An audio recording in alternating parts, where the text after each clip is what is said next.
Academy Baseball on Thursday afternoon, April 27.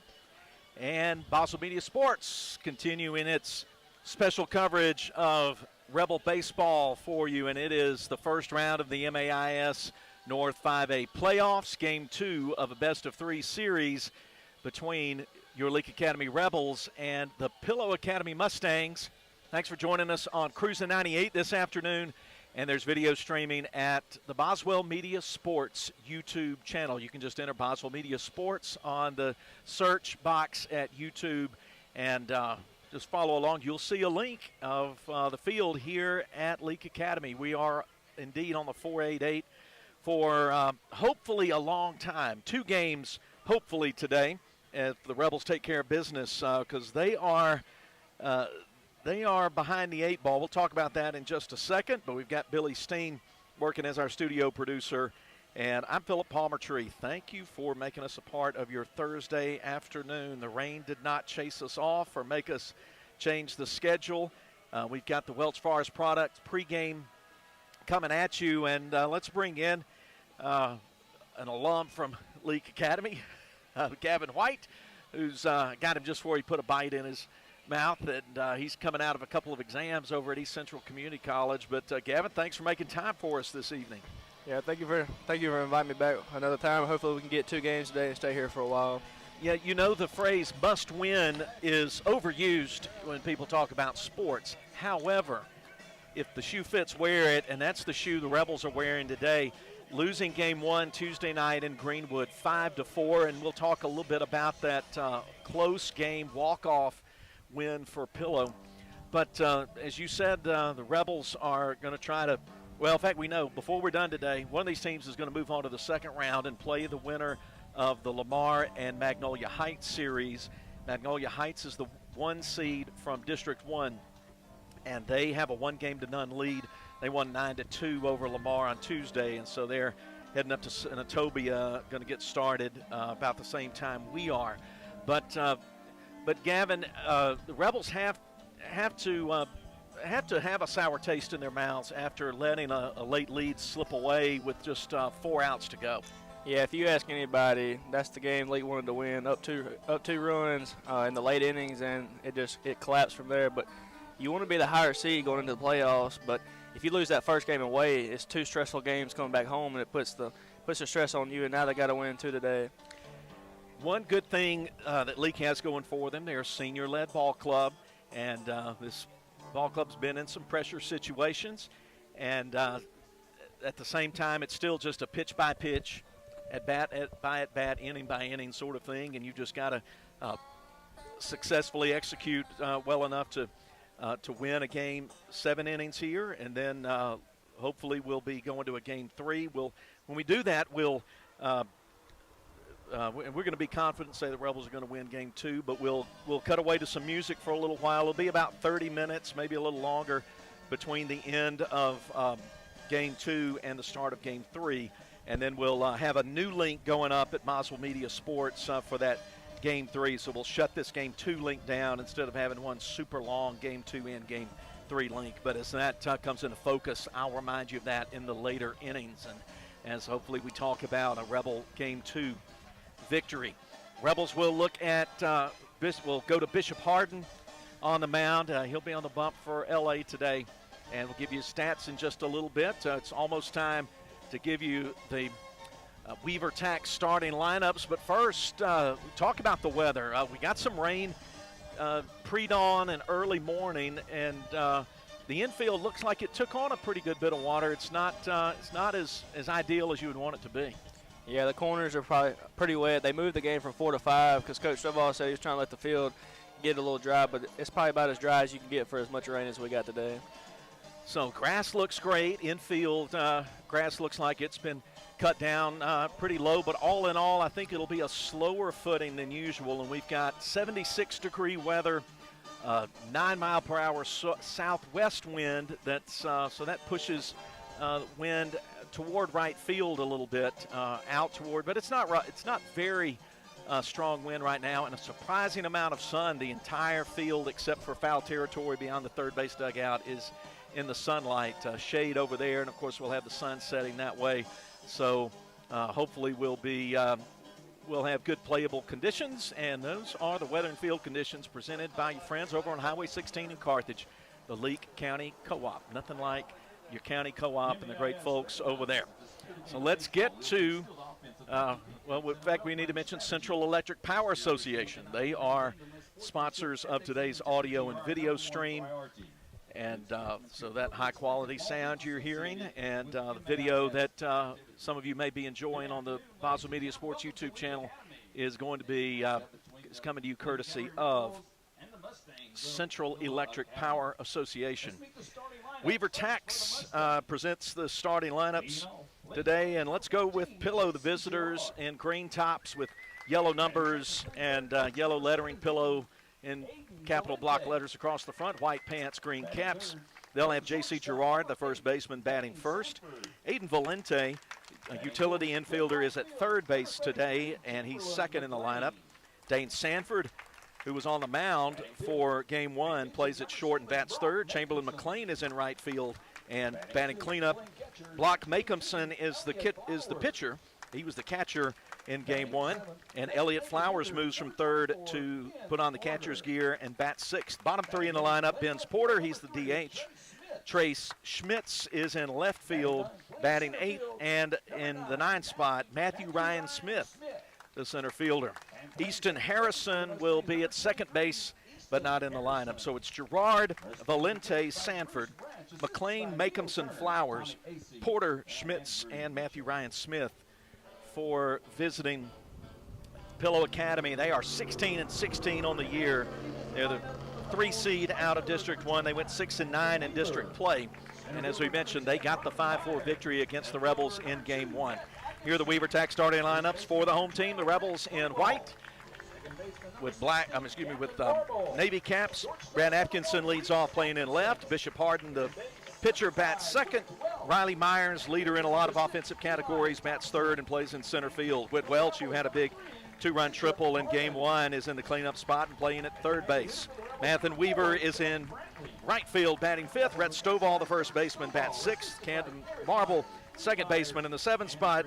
Reese Atkinson at shortstop, batting eighth. And Charlie Brantley, the DH, rounds it out. And Eli Thompson will be behind the plate and not in the starting lineup. We'll take a quick break, and then when we come back, it'll be time for the Carthage Vet Clinic first pitch. Stay with us. Leake Academy playoff baseball ahead from Boswell Media Sports.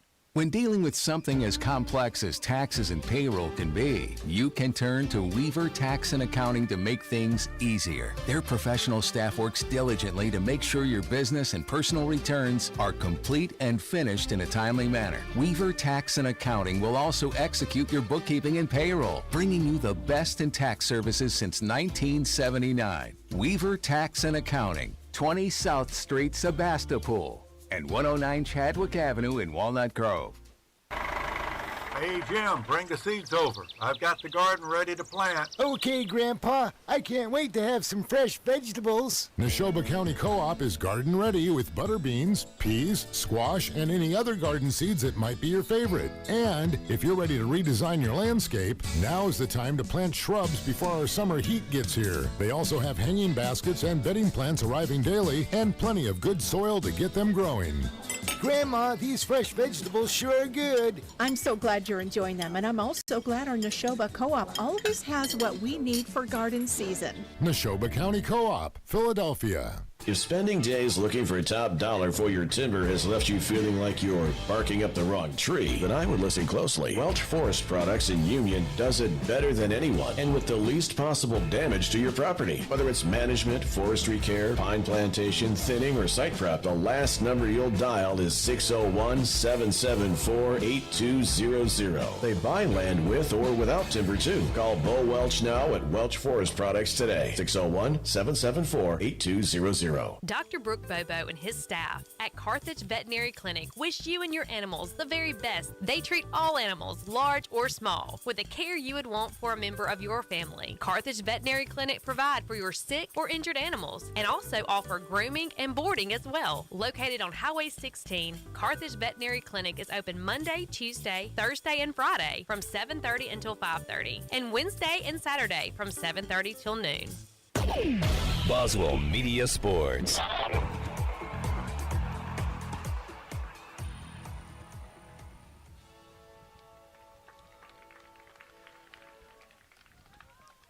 sunny afternoon, humidity about 70%, wind blowing out to right.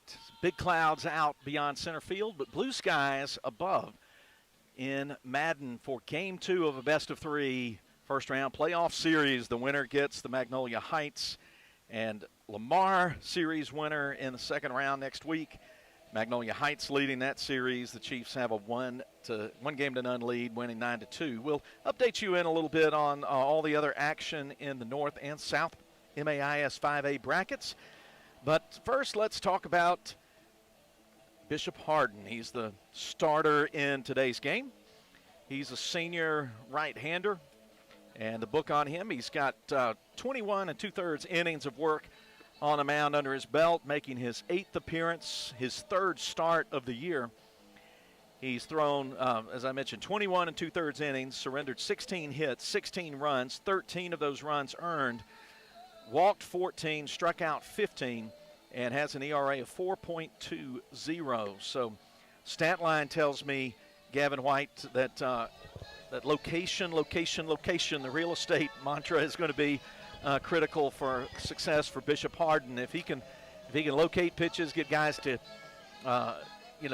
make some weak contact and get out, he's going to do just fine for Leake. Yeah, if you ask Coach Stovall, he's probably your most consistent guy. He's going to make him put it in play. But if you ask any fan or any person for Leake, you're going to say that's what hurt you game 1. And Coach Stovall just wants a good outing in game 2 from Hardin. He wants them to go about 5 innings and make them put the ball in play. That's the biggest thing.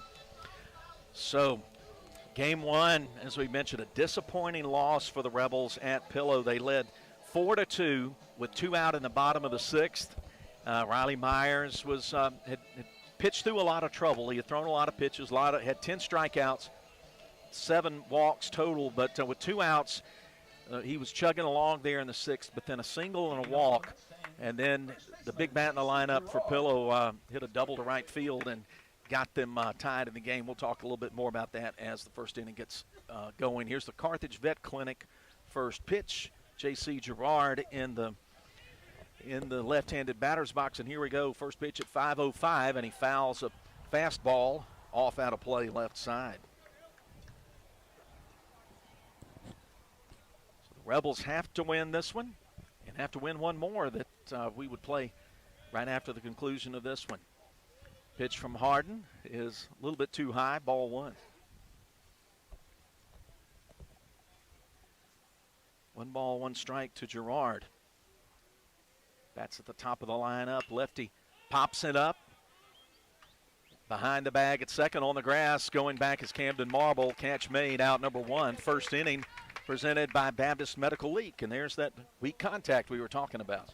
Yeah, he threw the inside fastball, and he just got jammed there, and there's nothing else you could do with that. Now we got 1 out.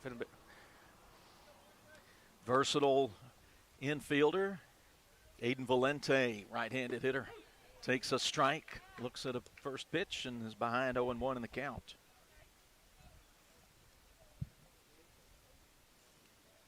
Nothing in 1. Hardin kicks, delivers. Pitch, breaking ball in on the hand, fouled off hard toward the Rebel dugout on the third base side. Pretty good crowd out here. A lot of folks are wearing green and yellow from LaFleur County and all around. Made the trip up on the first base side. A few of them in the bleachers as well. Fastball is up. 1 ball, 2 strikes. Now to Valente. Hardin gets the sign. Now the pitch, 1-2. Called strike 3. Nipped the outside corner and gets the Ozark Ag strikeout for the second out of the inning. Here's Dane Sanford. Dane Sanford was the one who tied the ball game with 2 out in the 6th on Tuesday night, going the opposite field with a double that went 1 bounce into the base of the wall. But he was not the winning pitcher in the game. Pitch taken outside part of the plate, called strike 1 to Sanford.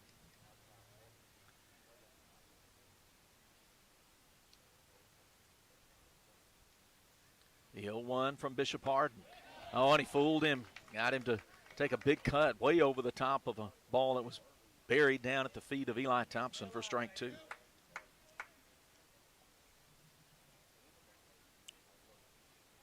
Hardin looking in. Thompson goes through the signs twice. And pitch hit left side, foul territory, and Rebels will give chase to the fence but run out of real estate, and it's going to be out of play. Stays 0-2. Gavin Sanford's just got the look of an athlete all around, certainly look of a baseball player. Yeah, he's definitely got the baseball build, and he's going to be a hard out, and he's already shown that he's not going to let the fastball beat him, so he might have to go all speed here again because he got fooled the first time. That time Harden goes fastball up. Sanford wouldn't bite at it, and it's a ball and 2 strikes. Dane Sanford really crowding the plate, trying to own that inside part of the plate. Harden from the windup. Here's the 1-2. Comes inside, bounced, foul in front of the third base bag. That ball just a little bit straighter, could have been trouble down the line. Yeah, it was going fair at the last second. It went foul, but this Pillar team, they remind you of Park Place. They're just hard outs to get. They spread the legs out. They get in a 2-strike approach, and they just battle, and they won't let you beat them with nothing easy.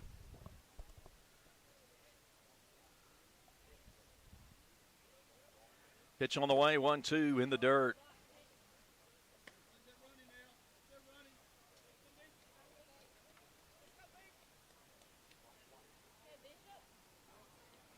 Two and 2 to Sanford.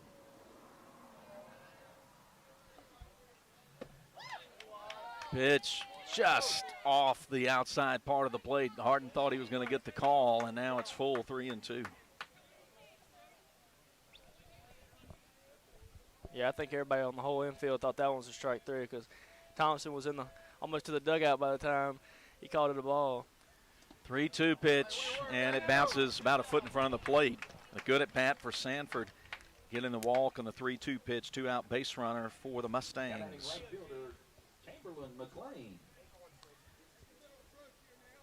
Chamberlain McLean coming up, left-handed hitter.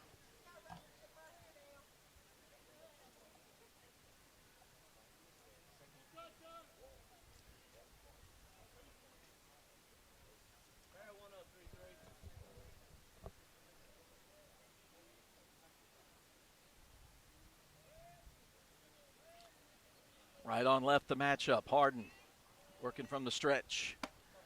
Throws a pitch that's up about chin level, but in the middle, ball 1.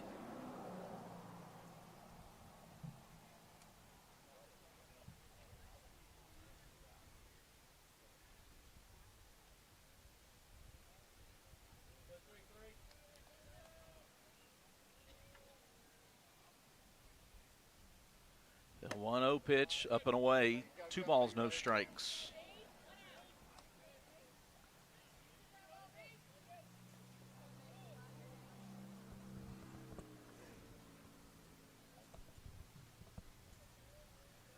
Two and 0 the count.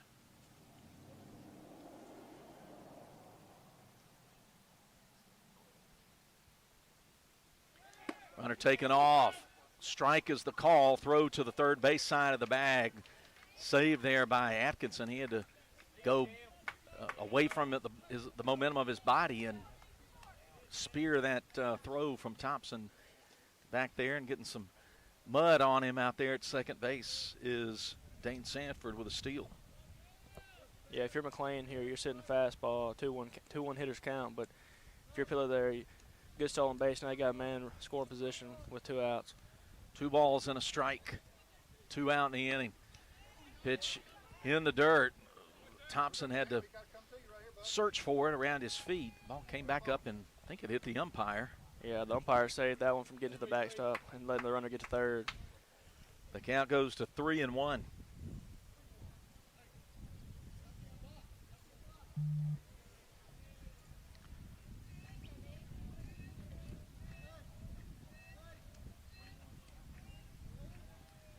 The count at 3-1. Here's the pitch, and he walked him, left it up. So Harden, to get in a strikeout, issues back-to-back walks. First and second, 2 out. Rebels need a strikeout or defensive play to come out clean in the top of the first. if you're, we are experiencing some camera image problems on video, and we're going to be working on that between innings as best we can. It's a problem we have not experienced before, so we're going to try to figure that out for you. Pitch in the dirt, ball 1 to Brock Makeumson. Makeumson went 1 for 3 with a run scored in game 1.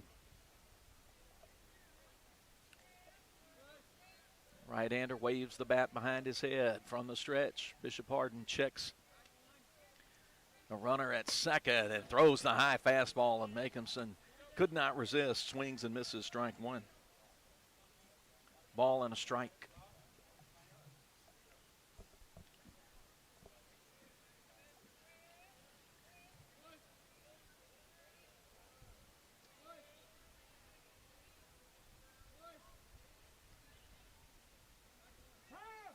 Time called by Makeumson. As you would expect, there's a good LA crowd here. They're just kind of quiet, settled right now. Get some applause if we can get an out here with 1-1 and 2 out. Pitch is in the dirt about 2 feet in front of the plate and gets blocked by Thompson's chest protector. Yeah, if you're Hardin here, you just want to put one in play and let your defense work right now. They're just sitting out there hoping they get in the dugout, get the bats going. But the fastball hadn't been there of late after 2 outs, so he's just hoping he can get. If you're making some here, you got a 2-1 count, looking for a fastball. Hardin set, pitch just off the outside, 3-1, and right now Hardin's not getting the location that he wants. Important pitch here. On the way, up and in, ball 4, and he's walked the bases full with 2 out after getting a pop-up behind the bag at second, getting a caught looking for out number 2, and now Makeumson has walked, and it brings up Elliott Flowers with the bases loaded and 2 out in the top of the first inning between Leake and Pillow. Yeah, you're already at 25 pitches here in the top of the first inning. If you're Hardin here, you want to go right at Flowers and hopefully either put one in play or strike him out here and get in the dugout. Hardin pitch, fastball inside at the knees. 1 ball, no strikes to Flowers. Flowers was one of 2 Mustangs with 2 hits in game 1. Sanford, who's over at third, was the other. Fastball fouled straight down. Ball and a strike. In game 1, it was 5 runs on 6 hits for the Mustangs. For Leake, 4 runs on 9 hits. 3 errors charged to Pillow. 1 error charged to Leake, and that was late in the game. Rebels could not hold a 4-2 lead in the bottom of the 6th. Just held back on a fastball that was elevated, 2-1.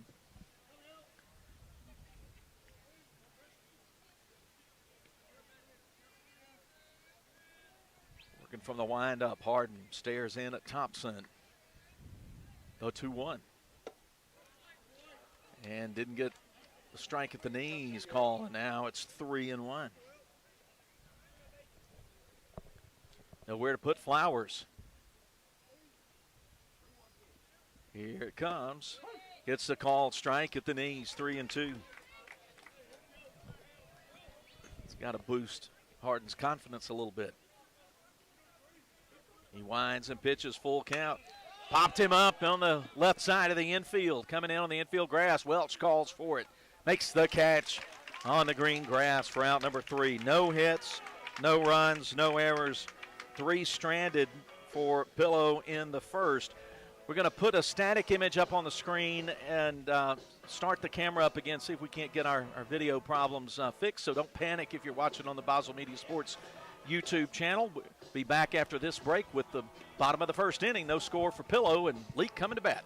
Branning Law Firm is ready to work for you. Attorney Jennifer Branning specializes in residential and commercial real estate closings, timber transactions, and business law. Jennifer and her friendly staff will assist you with your business and real estate. Please call 601-656-6122 too. Or visit them in downtown Philadelphia across from the library. Open Monday through Thursday, 8:30 to 5, and Friday, 8:30 to 12. Branning Law Firm, 235 West Beacon Street, Philadelphia. Take it from me, you're going to want to shop around and experience everything that Ozark Ag has to offer. I mean, after all, their language is poultry. So that means they're going to carry all the hardware, materials, and power tools you'll need when it's time to get to work, plus carry hunting and fishing supplies when it's time to kick back. Take it from me, I guarantee you're going to love Ozark Ag. Ozark Ag, located right where Joyner Building Supply used to be on Highway 16 in Carthage. Boswell Media Sports.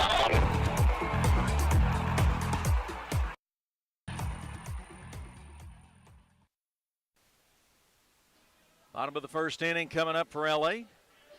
Got out of a jam. Bases were left loaded by Pillow. Got a pop up to the third baseman to end the threat. And we're still trying to work a little bit on our video here. Haven't got the fix we had hoped for. Stay with us.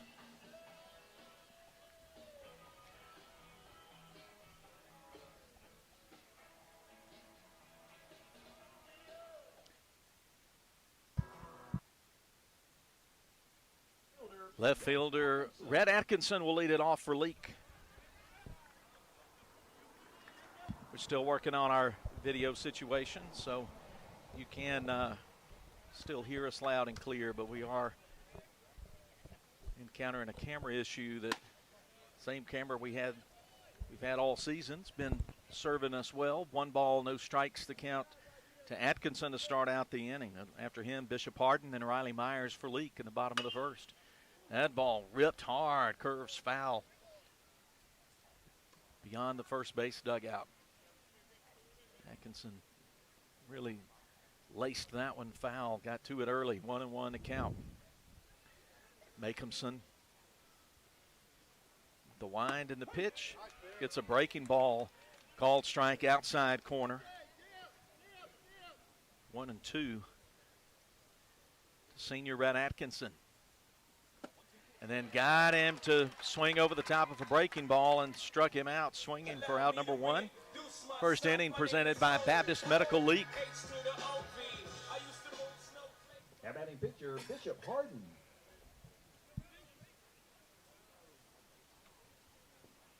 Bishop Harden at the plate.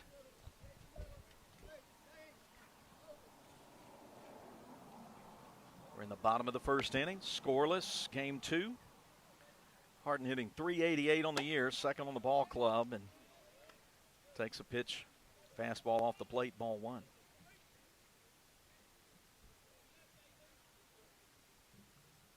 The righty pops it up, foul out of play, just to the edge of the highway. Evens the count at a ball and a strike.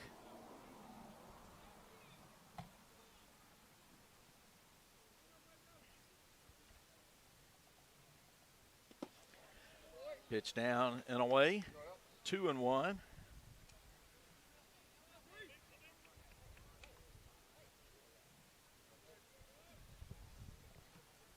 set the pillow defense for you in just a minute. 2-1 located nicely, dropped a curveball in for a strike, 2-2. Yeah, Makehamson definitely has the off speed working early in the game, and he complements that pitch well with a fastball, so it's going to be really hard to time his pitches up. And got him swinging over the top of another breaking ball for a strikeout, and they were 2 away for the Rebels in the first. Yeah, Makehamson's curveball is like, most people call it a 12-6 curveball. It looks like a fastball at the last second. It just drops, and it's very hard to hit. If you're going to have to hit it, you have to hit it before it hits that drop. But you want to take advantage and hit his fastball early in the count. Here's Riley Myers, and he swings at one that's down off the outside part of the plate. Strike 1. For the Mustangs, Schmidtson left, Matthew Ryan Smith in center, McLean in right. As Makehamson fires in another breaking ball that didn't miss by much. 1 ball, 1 strike to Myers. Gerard at first, Harrison at second, Valente at third, Sanford playing at short. Flowers behind the plate. Here's the 1-1.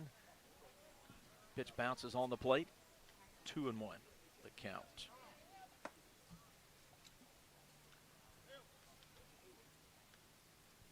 Myers is a .452 hitter on base percentage at .562. So more than half of the time he comes to the plate, he is getting on base. Here's the 2-1. Holding back on it. 3-1.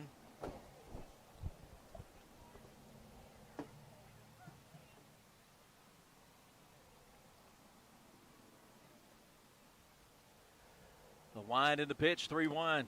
And he walked him. Pitch was out of the left-handed batter's box. So both pitchers issue a 2-out walk and extend an inning. Whit Welch at the plate. He had a 2-out triple to left field in the third inning that tied game one at 2-2. Welch had a nice game. Yeah, if you're making some in the Mustangs there, you're fine walking Myers with 2 outs because one swing of the bat, he can change his ball game. So you're not against that walk there with Welch coming up to hit. Myers down at first now. Makemson's pitch. Hit hard to center field. Smith going back on it. Reaches up in front of the wall in center field and makes the catch for out number 3. And that'll do it. The Rebels, no runs, no hits, no errors, and 1 runner stranded. 1 complete inning of work in the books. No score in game 2 between Leake and Pillow back in 60 seconds. Wendy's home-style French toast sticks are so delicious, some are saying that they're better than their mom's breakfast. Excuse me, did you just say Wendy's French toast sticks are better than my breakfast? Mom, is that you? Answer the question. I said some people are saying that because they're so crispy on the outside and fluffy on the inside and perfect in every way. Uh-huh. And what do you think? I think it's time to tell people to choose wisely. Choose Wendy's sweet and crispy home-style French toast sticks. That's still not an answer. At participating U.S. Wendy's during breakfast hours. When dealing with something as complex as taxes and payroll can be, you can turn to Weaver Tax and Accounting to make things easier. Their professional staff works diligently to make sure your business and personal returns are complete and finished in a timely manner. Weaver Tax and Accounting will also execute your bookkeeping and payroll, bringing you the best in tax services since 1979. Weaver Tax and Accounting, 20 South Street, Sebastopol, and 109 Chadwick Avenue in Walnut Grove. Boswell Media Sports. Philip Povertree and Gavin White with you. Billy Steen in the studio. Video image back up, and hopefully that's better than what we had. Thanks for joining us on Cruisin' 98.3 FM, where you're most likely to find Rebel sports, girls and boys basketball, baseball, and, of course, football. Winding up the school year here at L.A., and Bishop Hardin opens up the top of the second, throwing a strike to Benz Porter, taken for an 0-1 count. Here's Hardin again. This time put it even a little closer down the middle and located well for strike 2. Field's entirely in shade now as a dark cloud approaches. That one rolled towards short. Going to be tough to get him in time. Atkinson's throw is high and brings Stovall off the bag. And Benz will get aboard. And that's that wet infield, I think, playing a role there. And probably Atkinson should have made a more of a charge on that one. Yeah, the grass is pretty wet, and Atkinson waited back on it when he eventually got the ball. The runner's already in the dirt, so he had to make a quick throw, and he overthrew it over the top of Stovall. He'll be scored an error.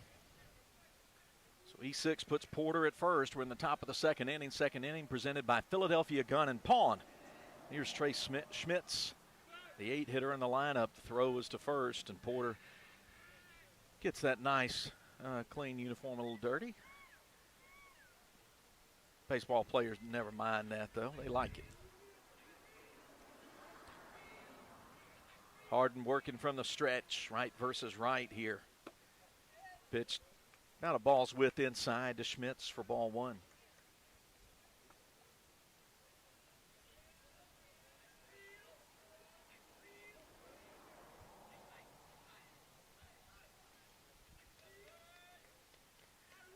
Look at the runner at first. 1-0 pitch on the way. Nicely located, taking strike one.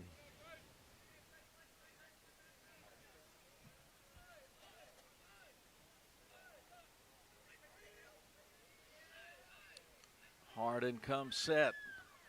Look at Porter at first. Pitch to the plate. Runner takes off. Strike is the call. Did they get him?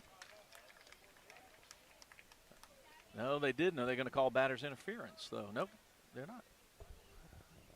No, Eli Thompson made a good throw there, but looked like the batter, after he swung, he followed through and he was all over home plate, but I don't think the umpire saw it, but I definitely think it made Thompson's throw go a little wide right.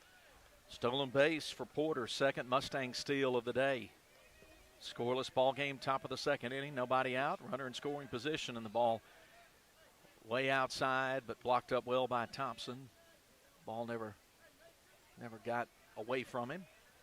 2-2 to Schmitz.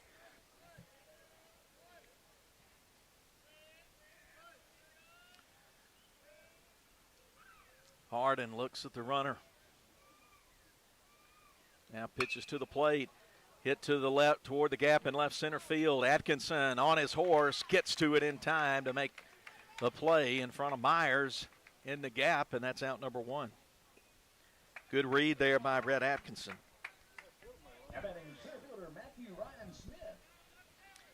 Gave him a fastball inside, and he really got his hands out quick to it.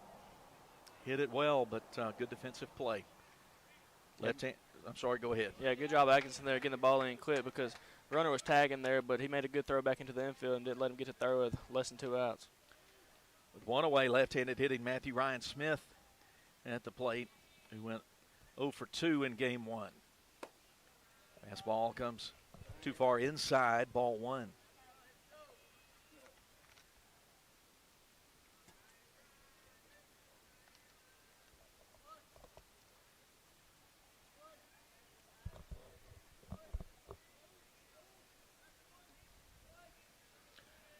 Harden set.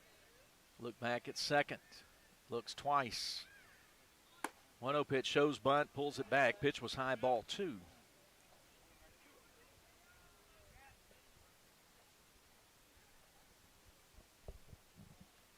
So we've got a dark cloud above us now. All of a sudden, lights are not on. 2 balls, no strikes, and pitch taken at the knees for strike one. 2 balls, 1 strike.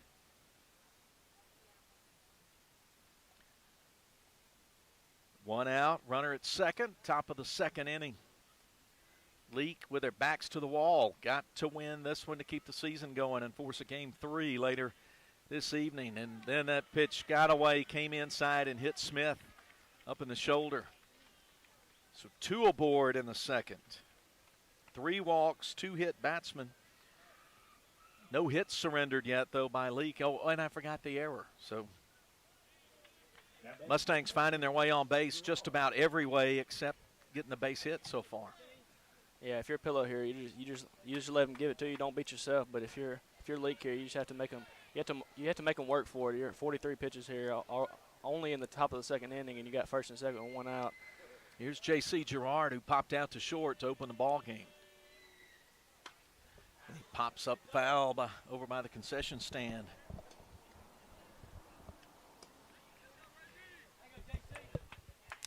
Nothing in 1 to count.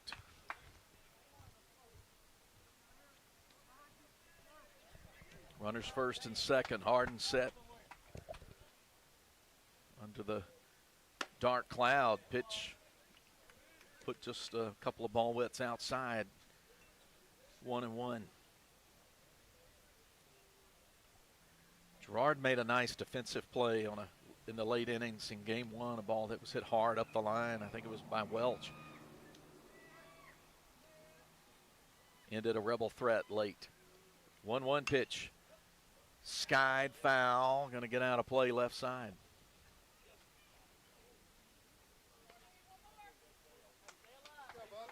One and two. That puts Harden ahead in the count. Yeah, if you're Harden here, you're going to go right at him and get that second out, and you don't want to make it even 2-2 count with a man on first and second. So Harden set.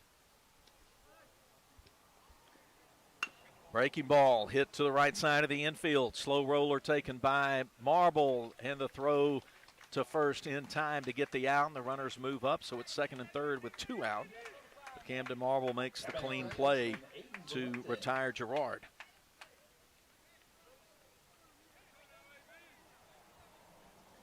Aiden Valente struck out staring at a pitch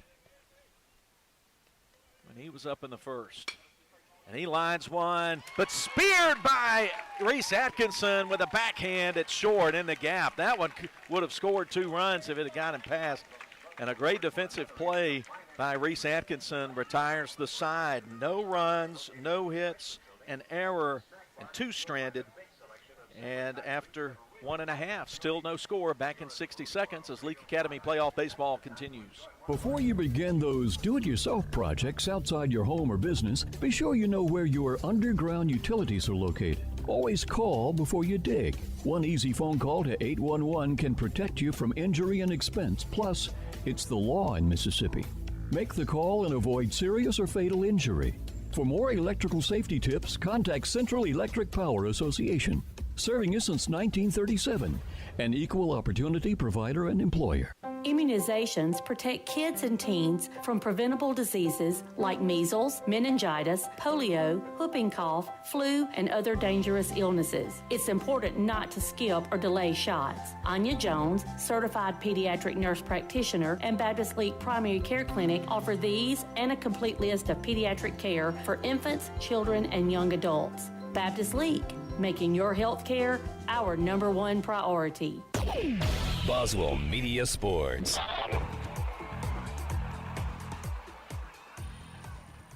Philip Palmertree, I'm going to charge extra to the station for being the weatherman.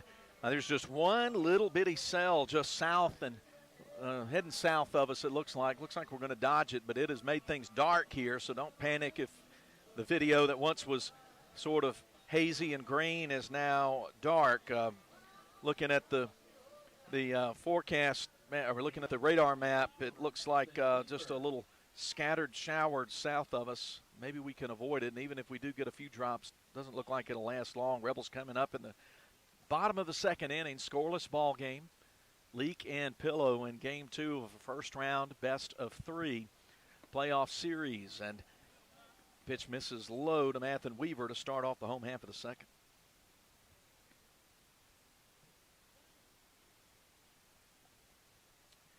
Neither team has registered a base hit yet. Weaver takes one down right over the shoe tops. Like a slider that swept over there for ball 1, or just could have been a little extra bend on that curve. Here's a 2-0 from Makehamson. Fouls straight back to the net. 2-1.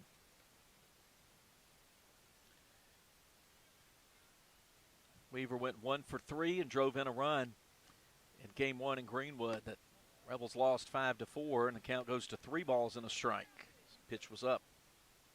If you're Weaver here, you sit fastball and nothing else, and if he throws off speed for a strike, you still got one more strike, but you need a runner on base here with no outs. Makehamson, right-hander, fires a fastball that's up too high. Good at bat for Weaver, and the Rebels get the leadoff man on board in the second in a scoreless game. Second inning presented by Philadelphia Gun and Pawn. Second walk that Makehamson's given up. So we've had some base runners, but nobody's gotten themselves a base hit yet.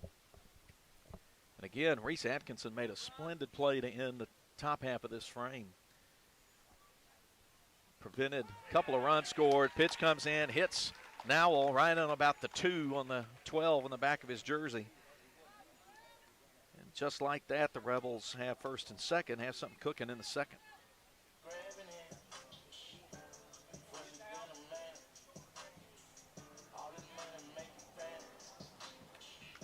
Quick chat between the catcher Flowers and Makehamson. Now batting second baseman, Camden And Makehamson Marble. being a catcher, that's got to give him some insight and advantage of the, what some of the things that he's probably hearing something he would say to another pitcher in the same situation. Nobody out, 2 men on, and the hitter's Camden Marble. Right-hander swings at a pitch, is down to the plate, but it squirts away, but getting to it as Flowers on the left side at the edge of the grass. Runners stay put. Yeah, if you're Marble here, your job is to get them runners from first to second and third with 1 out, but if the ball in the dirt he swung at, now he's an 0-1 count trying to battle. Pitch missed a little bit low. Evens the count at 1-1.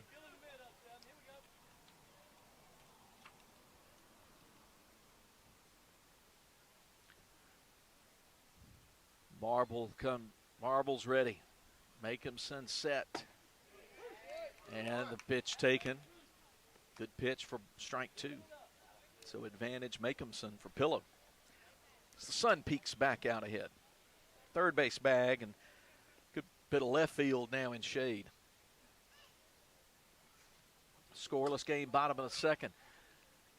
Swing and a miss, and they called it foul. Yeah, delayed call, and I thought it was a foul. The runners were taking off. But they'll be sent back to their bases.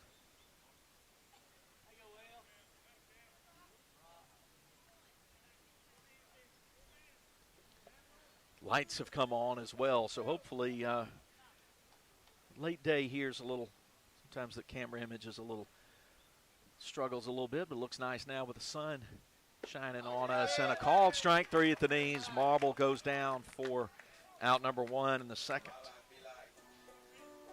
Third strikeout for Makehamson. Now batting shortstop, Reese Atkinson. Here's the youngster we were talking about a second ago, Reese Atkinson, who made the Webb Gym defensive play in the top of the inning. First and second, 1 out. He's got a chance to do some damage here, and he swings at a pitch, just catches enough to send it back to the screen. Falls behind 0-1.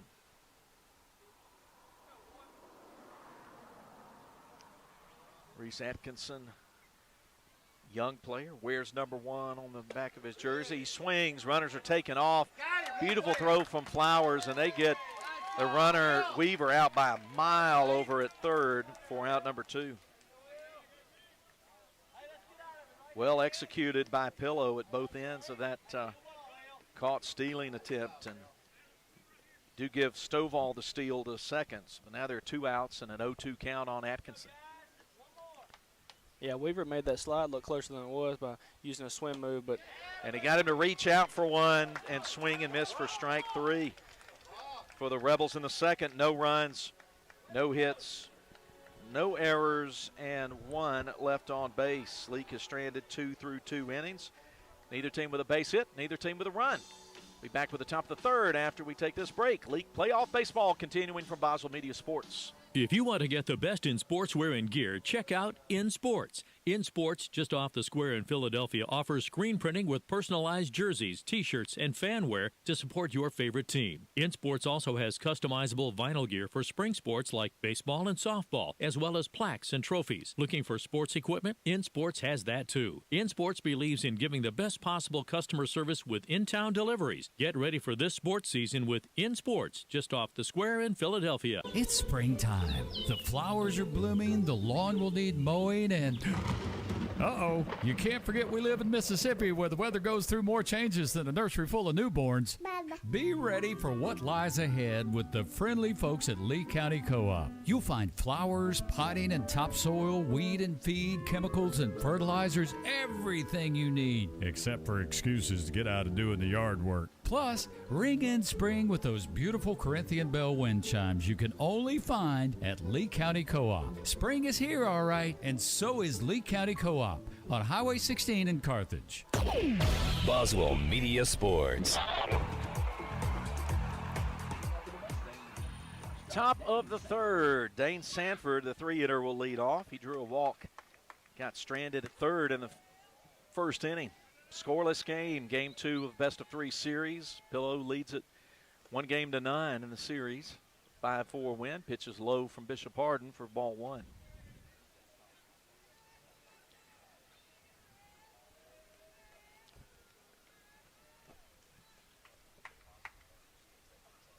1-0 and get new baseball out to Bishop Hardin. Been fun bringing you Leake Academy baseball this year. It's something that hasn't been done in a whole lot of years. Pitch, line hard, foul, out of play, left side, ball and a strike to Sanford. And as always, Brian Pickens, Josh Ray doing everything they can to help accommodate us as we do this. Ball hit hard, left side into the hole for a single. Atkinson gets it back into Reese Atkinson. Red Atkinson gets it back to Reese in the infield, and leadoff man is on with a base hit in the third inning. Third inning's brought to you by Moore's Pharmacy. So, leadoff man on for the second consecutive inning. Chamberlain McLean at the plate. Right versus left here. Bishop Hardin at the stretch. In the stretch at the belt. Throws a strike. Good location there.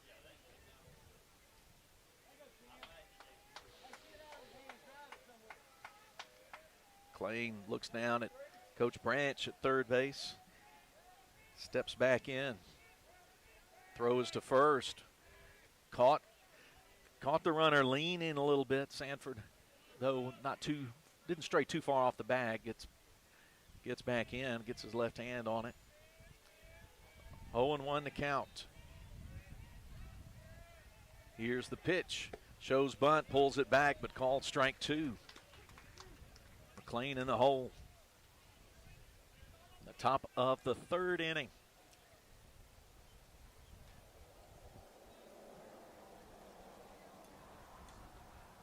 Hardin takes a long look at Sanford at first base. Now gets his feet set and gets him looking. Ozark Ag strike out, second of the ball game, and that's out number one in the third. Challenged the hitter and won that challenge. Brock Makeumson at the plate. Drew a walk in the first. Yeah, Hardin just went 3 straight fastballs right there. If you make him put it in play, better things will come later on in the game. And he swings at one that was up about letter high, and it goes high up into the net. 0-1 to Makeumson. Makeumson looks down at Coach Branch, going through the series of signs. Right versus right here against Bishop Hardin. Hardin will sidearm it over to Nowell at first, and Sanford back in with gets his hand down on the bag. 0-1 the count.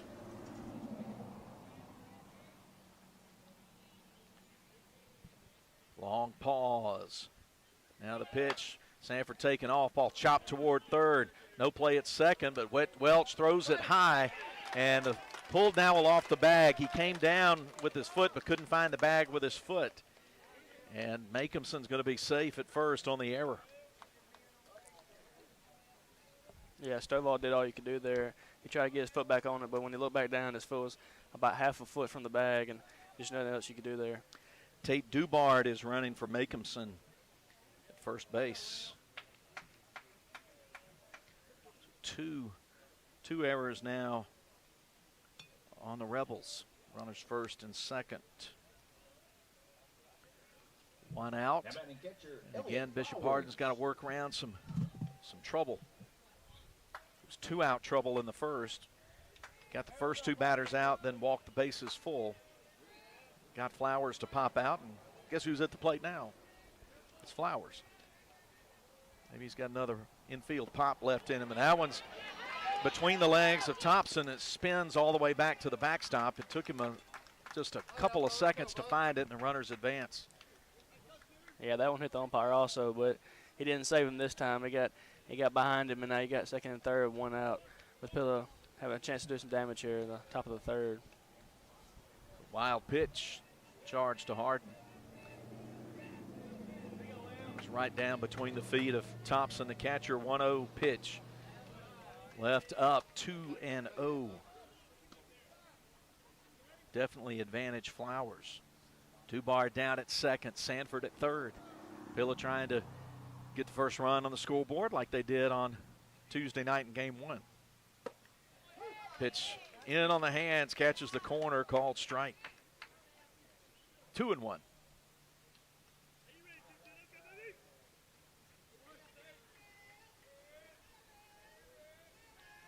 Harden winds and pitches. Roll takes a ricochet off the mound, knocked down in the infield by Atkinson, but he throws from his knees and comes in on one hop to the first baseman, but not in time. That's going to be a hit and drive in a run and make it 1-0 Mustangs in the top of the third. Infield hit, and that job by Reese Atkinson saved a run. Yeah, Atkinson made a closer play than most people would at first, but yeah, if that ball gets to the infield, that's scoring 2, and then now it's still only 1-0, and man on first and third with 1 out. But he definitely saved 2 runs. He definitely saved a run there by letting it stay in the infield. Ben's Porter at the plate. He reached on an error.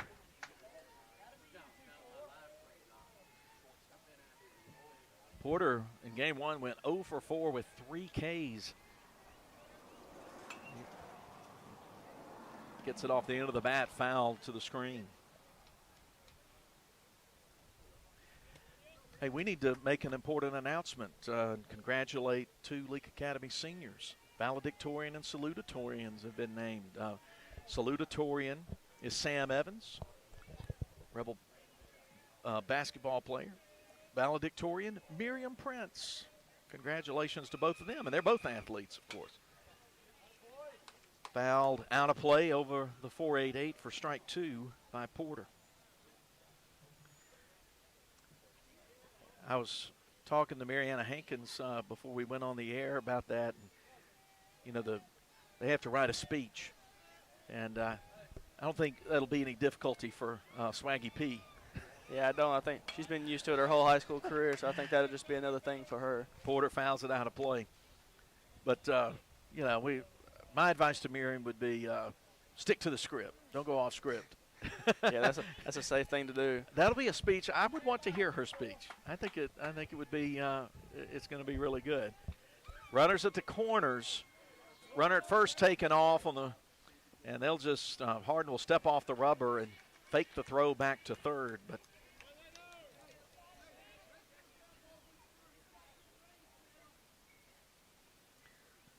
So give the steal to Flowers. Pillow's been able to get steals when they want them. Pitch outside 1-2 to Porter. 1-0. Pillow with already 1 run across, just 1 out in second and third here. So the Rebels have got some work to do in the top of the third. Harden pitch in on the hands. Beautiful breaking ball. Swing and a miss for an Ozark Ag strikeout. Third of the game. 2 away. Yeah, that's a huge out there. Maybe you can limit the damage just to 1 and get out of here with just one run, and 1 run is not going to beat you in a game. So if you're Harden here, you want to go right at him and get the third out. Trey Schmitz has the bat in his hands now. Second and third, 2 out. Rebels would love to leave the 1 up there. Hit right to Marble, but it's a slow roller. He fields it, throws, and the out recorded. Runner stranded at second and third. 1 run on 2 hits, 1 error, and the 2 runners left on base. 1-0 Pillow, middle of the third. Stay with us as Leake Academy Game 2 playoff baseball continues. What is the value of an independent insurance agent? We don't work for any one insurance company. Instead, we work for our clients.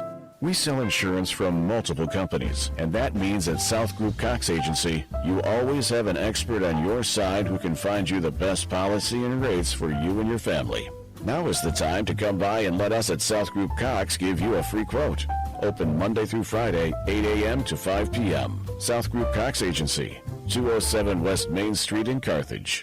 Moore's Pharmacy always looks forward to seeing their customers, and they provide 4 locations for you: Carthage, Walnut Grove, Sebastopol, and Lena. They also provide services to make your life easier, such as the flavored medicine machine for your children, Pack My Meds, hormone replacement therapy, and compounding. They also take most insurances. Moore's Pharmacy, Carthage, Walnut Grove, Sebastopol, and Lena. Always the shortest wait time, fastest service, and lowest prices because they will price match for you. Follow them on Facebook. Moore's Pharmacy, your family hometown pharmacy. Boswell Media Sports.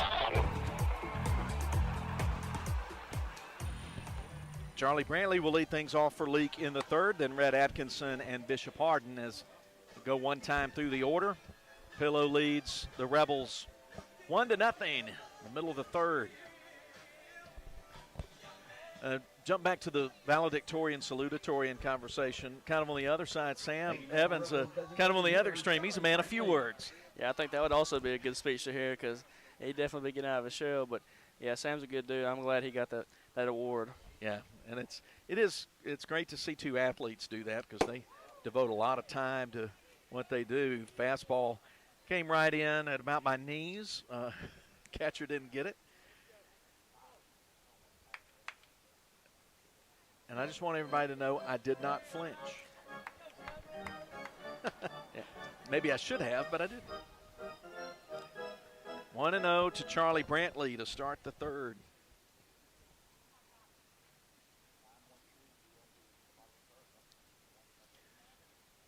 Brock Makehamson fires a pitch in on the hands, checked, swing check. Nice job by Brantley to hold it back. Oh, no, they say strike. The first appeal to the first base umpire, and he called it a strike. I didn't think so. Yeah, I didn't think he went there. I thought his body turned, but I think he kept the bat on his right shoulder, but the umpire disagreed. Same pitch, but a little bit outside or a little bit inside, 2-1. Yeah, and that's a good call to go back to that pitch and see if you couldn't get Brantley to swing at it again after the check swing. Pitch at the knees, hit right toward the third baseman, and a throw is low but scooped out of there well. Valente to Gerard, retiring Brantley 5-3 for out number 1 in the third. Third inning presented by Moore's Pharmacy. Top of the order, Red Atkinson up. Now batting left fielder, Red He's Atkinson. 0 for 1. Atkinson on East Central Community College signee. And he is going to bloop one into shallow center field. Got a lot of top spin on that one and dropped it in front of McLean in right field for the Rebels' first base hit of the afternoon. Yeah, Atkinson's a good ball player, and EC's getting a good one, which EC, as of late, has been playing really good. I think they just won the MAC division, but they have to win one more tomorrow. Yeah, I think their magic number is 1. Throw is to first. Red Atkinson just had to put his right knee and his down and his left hand down. He's got that Navy oven mitt on the left hand. Protect those digits over there. Pitch upstairs to Bishop Hardin, ball 1. Yeah, and somebody Atkinson will be playing next year is at the plate right now.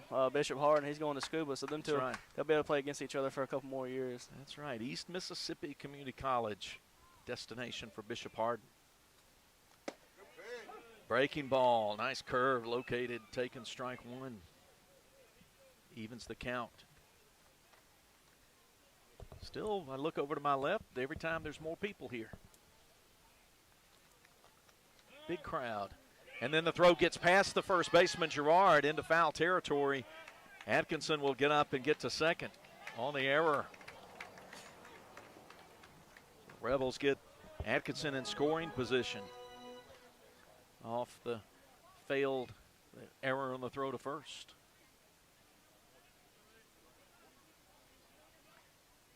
Count still 1-1. Bishop Hardin, right-hander Makehamson fires a pitch. Didn't miss. Wasn't low by much, 2-1. Thought that was about to be called a strike. I have not, in my mind, been able to establish where the bottom of the strike zone is yet. I know it's not my job, but it's an interesting perspective as he bounces it foul to the barrier in the third base dugout for strike 2. Yeah, anything low, you better defend it because you never know if it's going to be called a strike or a ball. If it doesn't touch the dirt, you better be ready to swing. And that's what Atkinson did on his pitch. That pitch was probably out of the strike zone down, but he was able to chop it. And then that one runs, little arm side run, and hits Bishop Hardin on the back of the white jersey, and he'll trot down to first base. First and second now with 1 out in the third. Yeah, going back on Atkinson, one thing he's been doing the most he's attacking early. He doesn't wait to let He doesn't wait for the off speed to get you. He attacks that fastball early, and he poked it in the right field. Yeah, and like Riley Myers, fastballs are kind of few and far between for pitchers. You got to have some confidence to throw the fastball, and there's a breaking ball taken for a strike to Riley Myers. 0-1. Riley was walked in the first. Yeah, if you're Myers here, I wouldn't expect many fastballs, but on deck is Welch, and he got hold to one last inning, so you definitely don't want to walk Myers here with the bases loaded. Looks at ball one.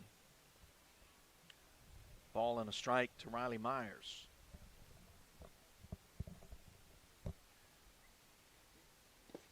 That one in the left-handed batter's box. Flowers did a good job to go hockey goalie on there and kind of close the knees and smother it.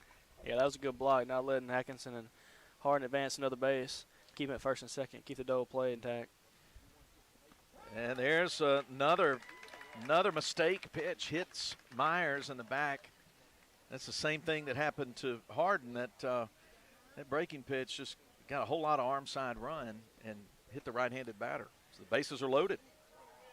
Yeah, he hadn't been able to find that curveball lately. He's not getting the break that he wants, and he's leaving it hanging into right-handed batters. It's gonna if you leave it hanging, it's gonna hit him in the back, and that's probably the only pitch you want to be hit with because it's not coming in very fast, and you get awarded a free base. Yep, if you're gonna wear one, wear it in the 60s, and upper or low 70s, not up in the 80s. Well, mound conversation just as quickly as Coach Branch came out of the first base dugout. He's already crossed the baseline and headed back. Yeah, I think that meeting was more of a settle down and just throw strikes and make them put it in play. I don't think that was an adjustment thing. I think it was just a, hey, settle down and focus on this batter one at a time. Whit Welch hit one a long way to straightaway center field his last time up to end the first. Bases loaded, a Rebel at every base. Rebels down a run. And there's another one, comes and hits him right above the 5, and that forces in the run, and we're tied at 1 run apiece.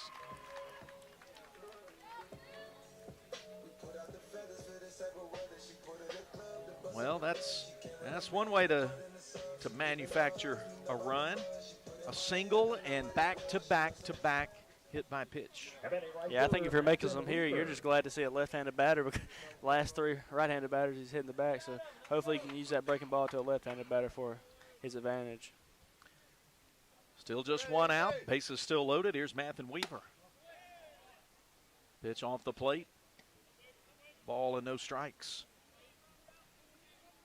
1-1. Leake's got to have this one to keep the season going. Pitch a little further outside, ball 2. When we get to the 4th, we'll talk about the rest of the playoff bracket. Start with the North. We'll take a look at the South, too, in 5A. Bases loaded. He finds the outside corner with that pitch, 2-1.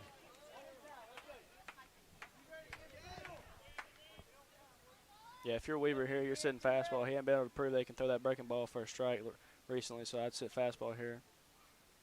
There it is. He lifts it foul, out of play left side. You know, there's no wind now. We had about an 8-10 mile per hour wind blowing out to right when we got started, but now I'm looking at the flag and it's just limp out there in straightaway center. No breeze at all, but it's cooled down. The sun, another clouds up over to our left. Made things dark even with the lights on late afternoon. 2-2 the count to Weaver. Makinson from the stretch. Ball hit the other way. That's getting down for a base hit. Harden will score. They're going to wave around Myers. He's chugging down the line. There won't be a throw to the plate. Mathen Weaver has just driven in 2 runs with a single to the opposite field left side and made it 3-1 Leake. Yeah, Makinson's been trying to throw that fastball on the outside, and Weaver just poked it where it came from, and now you hit a 2-run single, and now it's 3-1. The coach is coming back out, and I think this might be a pitch and change. Well, stopped at second. So Rebels answer the single run in the top of the inning. Mathen Weaver drives in a pair, and Gavin's right. Pitching change. We'll take a break and come back and tell you about the changes in the field. For Pillow, Leake leads it. Bottom of the 3rd, 3-1. Back after this on Cruising 98. Premier Medical Group. priority. Did you know you do not have to drive for specialized care? Premier Medical Group in Kosciuszko partners with specialists in urology, cardiology, neurology, and orthopedics. Have your primary care provider refer you to a PMG specialist today. Premier Medical Group, PMG. Good health is our priority. Boswell Media Sports. Philadelphia Gun and Pawn, the original since 1974. You want excellent service? You've got it with Philadelphia Gun and Pawn. Philadelphia Gun and Pawn has been serving our friends and neighbors since 1974. Stop in and find an incredible selection of Kendra Scott and O'Lally jewelry. Shop the best selection of authentic pre-owned Louis Vuitton handbags and accessories in the area. You deserve better service. At Philadelphia Gun and Pawn, that is exactly what you'll get. Philadelphia Gun and Pawn. The original Philadelphia Gun and Pawn. Boswell Media Sports. Pillow makes the call to the bullpen in the bottom of inning number 3 as the Rebels have put 3 runs across, just 1 out. They're going to bring in a lefty, and that's Ben's Porter.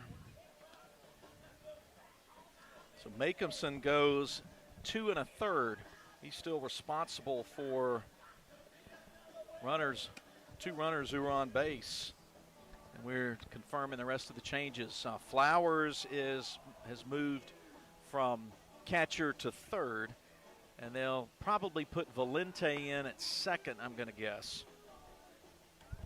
Or Gavin's, and yeah, here comes Makeumson. He's putting on the catcher's gear, so he's going to get back behind the plate. Flowers to third. I think Harrison is out of the game and Valente at second. Is that what it looks like to you, Gavin? Yeah, I think they just traded back positions, and Flowers went back to third, and Makeumson came in to catch. He went from getting news from the catcher to delivering news now. For Leake, Whit Welch is at second. Mathen Weaver at first. Weaver just drove in 2 runs on a single to left field to give Leake the 3-1 lead, and now it's Matthew Nowell. Excuse me, no, sorry, it's Rhett Stovall. Yeah, Rhett Stovall fouls off a pitch.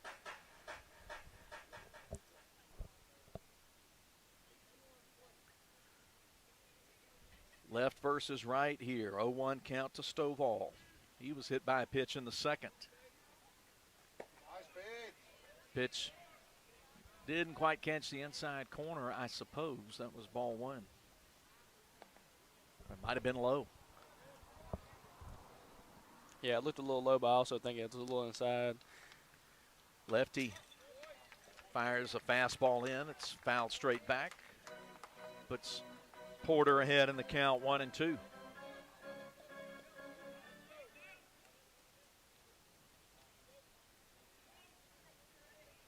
Rhett had 2 hits in game 1. Went 2 for 3. He had a couple of nice defensive plays in the corner of the infield. Makes a nice take there, 2-2. Nice pitch and nice take. Welch takes his lead at second. Porter puts a breaking ball that's lifted high in the air, shallow right field, and McLean ranges over to make the catch, and they're 2 away.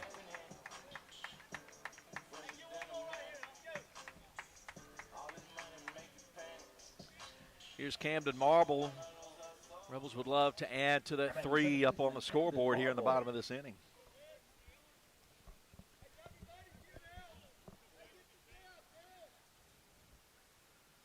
Marble 0 for 1. Lefty set at the stretch. Pitch to the plate. Ran way outside, ball 1. Yeah, good job by Porter there coming in and getting that huge second out, because some say coming out of the bullpen, the first out's the hardest one to get, and he went right at him and got that big second out to hopefully get back in the dugout. Ball fouled, came in on the hands and went back up high into the net. Ball and a strike.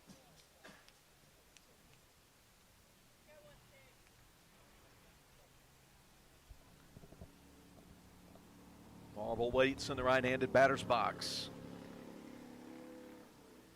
And the pitch.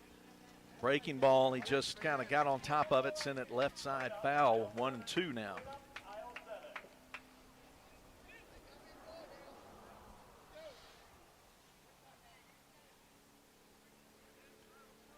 One ball, two strikes to Camden Marble, the Rebel second baseman.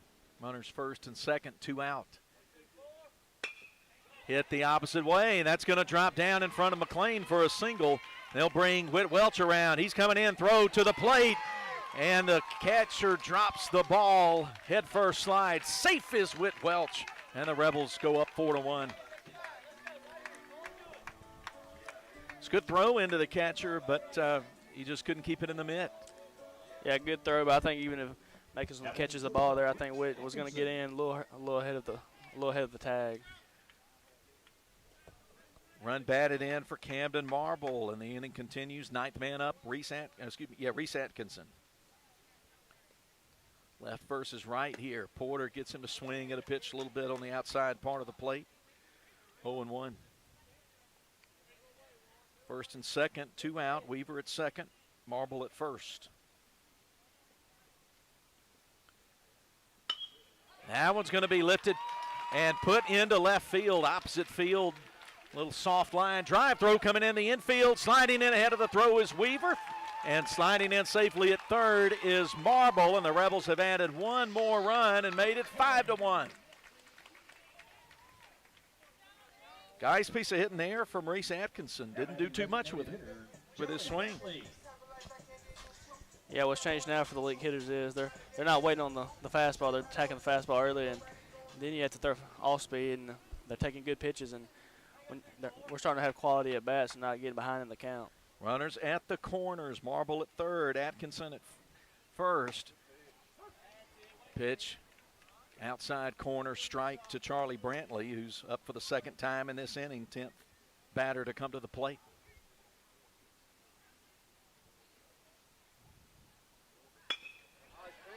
Hard roll to shortstop. Sanford makes the short throw to second to Valente to end the inning.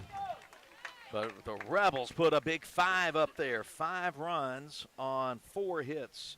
There was 1 error and 2 stranded. The Rebels lead it after 3, 5-1. Back after this with the top of the 4th.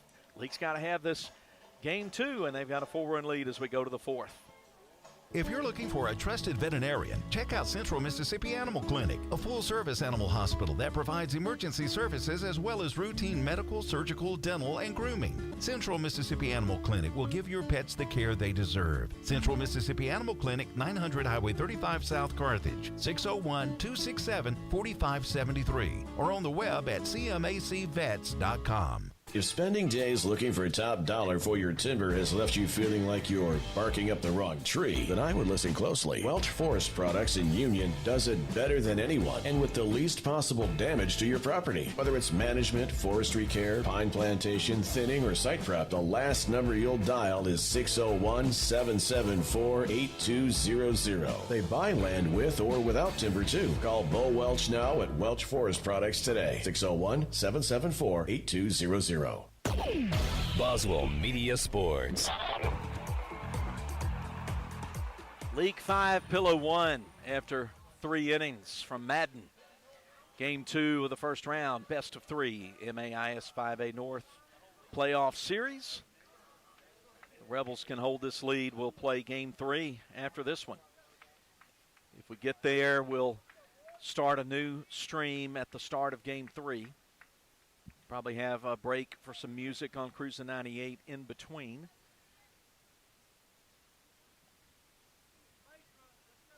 Nine-hitter Matthew Ryan Smith leads off for the Mustangs in the top of the 4th. And good pitch taken on the inner half for a strike.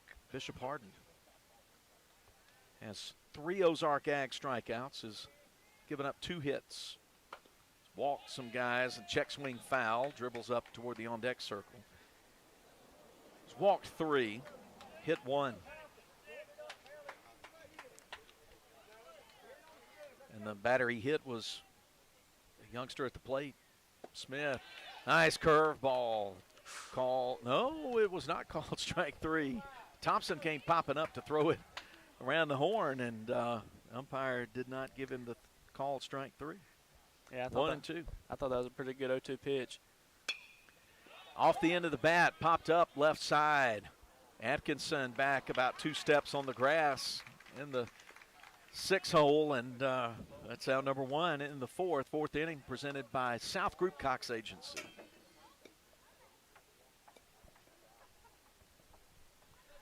Flip it to the top of the order. J.C. Girard popped out and grounded out.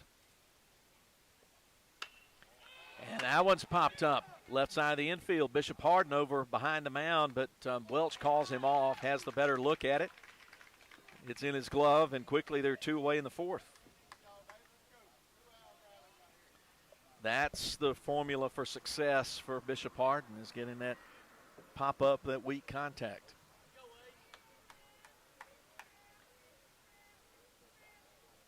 Base is empty, 2 out for Valente, and he looks at a strike.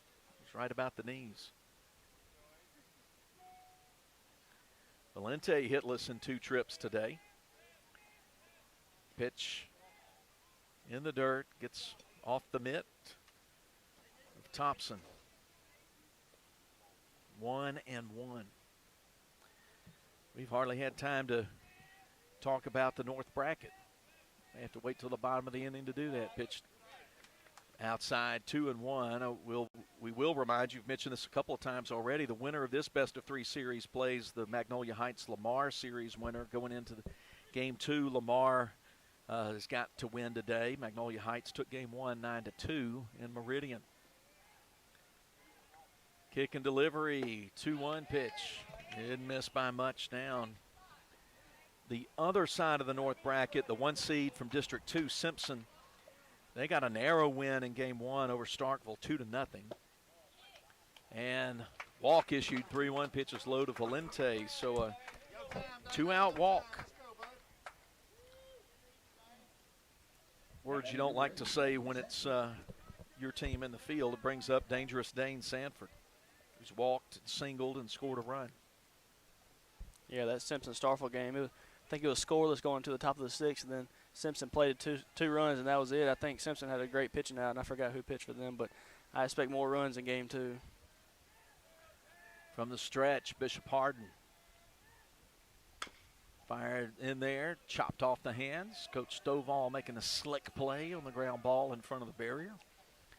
Then the other side of the North bracket, Heritage and Winston, and that was exciting too. Winston, the 3 seed, pulled the upset on the 2 Heritage in Louisville Tuesday night, winning 8-7. Take a one game to none lead there.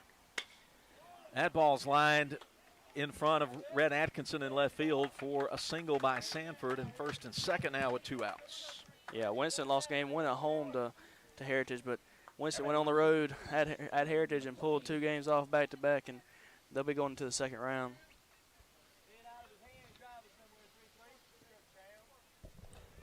Chamberlain McLean, left-handed hitter at the plate. 2 on, 2 out.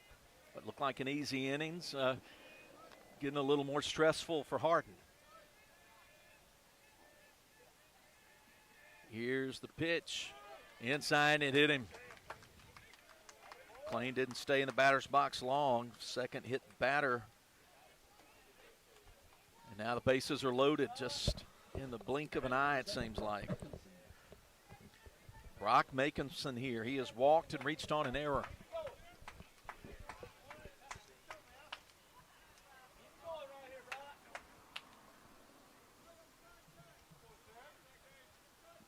Left side of the infield and area, kind of front part near the mound and the plate, all in shade now. Most of the outfield is still in the sunshine. Popped him up, foul left side, but no play to make.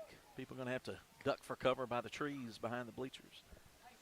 In the South bracket, St. Joe and Oak Forest. Oak Forest pulled an upset in Game 1 and beat the Bruins 4-0. So Oak Forest has a 1-0 lead. St. Joe's got to win 2 today at home like Leake does. 0-1 pitch outside for a ball. Is Mag Heights or is the other team the higher seed? Mag Heights.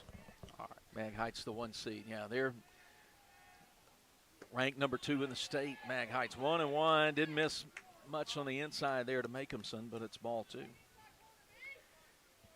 Then the St. Joe Oak Forest winner plays the Silliman and Cathedral winner. Let's get this 2-1 pitch here with 2 on. Swing and a miss and a pitch in on the hands. Good pitch from Harden. Drive it to 2-2. Deuces wild here. 2 balls, 2 strikes, 2 out, 2 on. Top of the 4th inning. Oh, excuse me, bases are loaded. I'm sorry, I forgot the runner at third, but he gets the Ozark Ag called strike 3 to end the inning. No runs, a hit, no errors, and 3 left stranded. What if I told you Pillow had stranded 10 through 4 innings? I'd be telling you the truth, and it's middle of the 4th. Rebels up over Pillow 5-1 here in Game 2. Back after this with more Leake Academy baseball.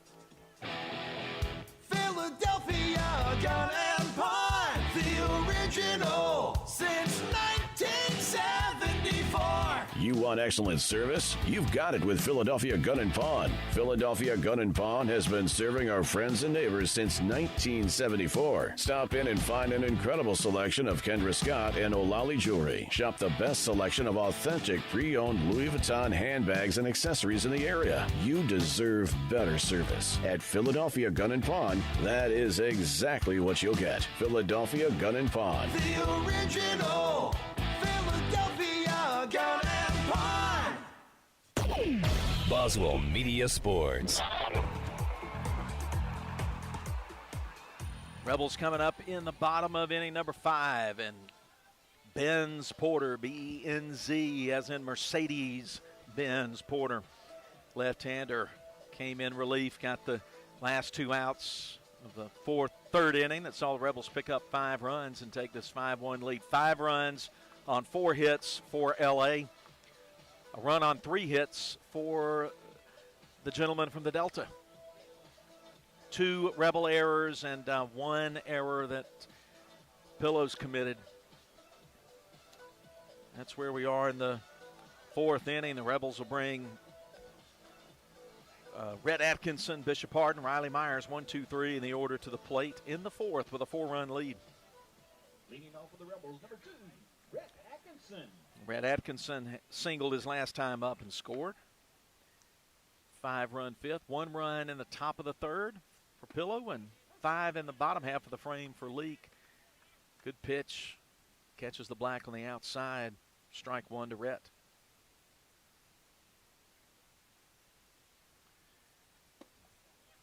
Pitch taken down to even the count of 1-1.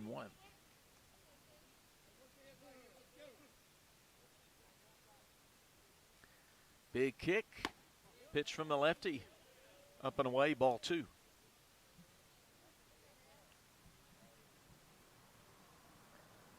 We'll talk a little more this part of the inning about the South MAIS 5A bracket.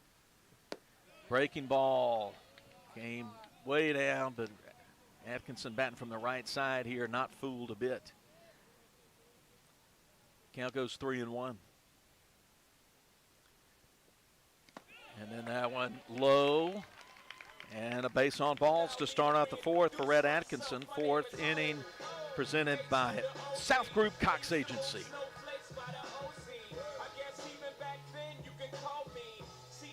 Bishop Hardin is up. He was hit by a pitch, one of 3 Rebel batters hit back to back to back in the 3rd. And all 3 of those runners came home.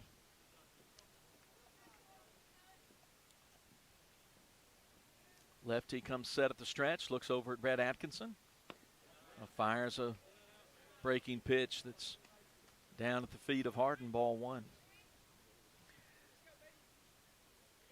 I get my scores from Twitter, and somebody from Cathedral was keeping meticulous, half-inning updates.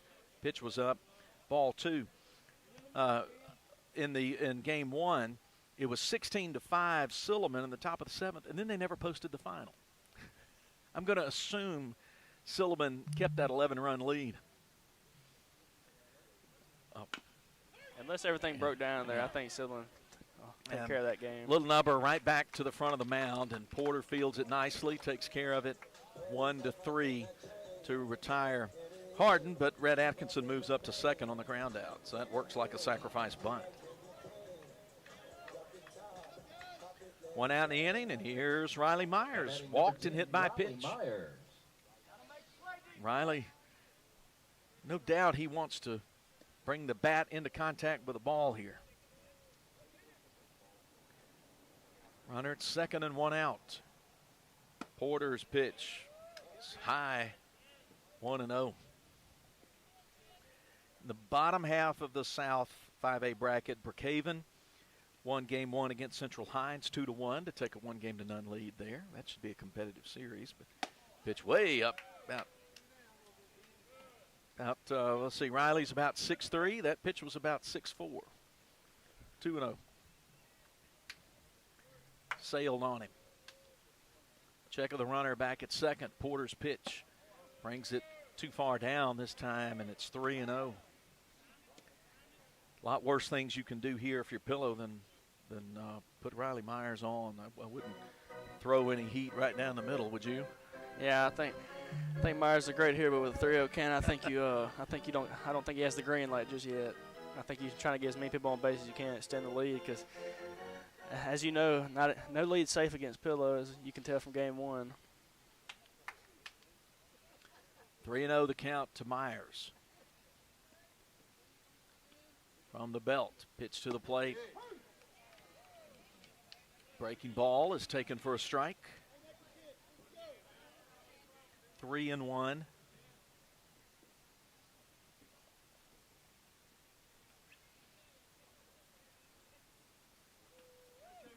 Porter's 3-1 pitch is down, and he walked him.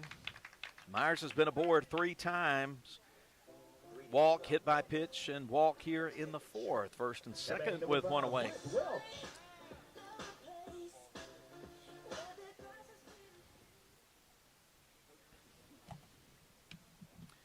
Capaya has a 1-0 lead over Columbia in a 2-3 matchup. Colonels doubled up the Cougars 10-5 in game 1, so they're playing at Gallman tonight. Capaya hoping to close it out. Coach Branch coming to the mound and says about 8 or 10 words by my guess word count. Yeah, as if he was talking fast. Yeah, I think that was the second. Just calm down and go at this batter meeting right there. I don't think he had too much to say to him. Myers at first, Red Atkinson at second, and 1 out. Senior Whit Welch at the plate. Rebels trying to add to a 4-1 lead. Pitch fouled back, big cut.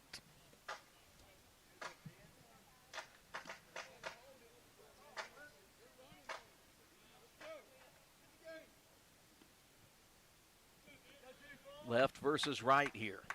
Ben's Porter gets the sign from Macomson. Here's the pitch. Fastball stayed up. 1-1. Witt, of course, have been he toted the football a lot this year. Played, of course, at running back, and then after Rhett got injured in the second week against JA, ended up playing a lot at quarterback as well during the Rebels football season. And a starter on the basketball team. Now the count goes to 2-1 after a fastball that's below the knees.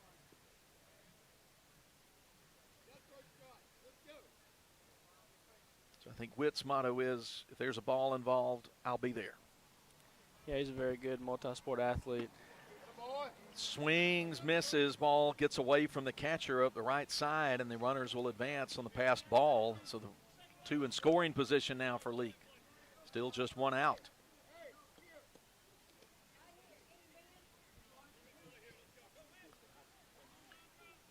Yeah, Pillow's coach, same thing he keeps saying is just those strikes. And I think that's what he wants his pitcher to do.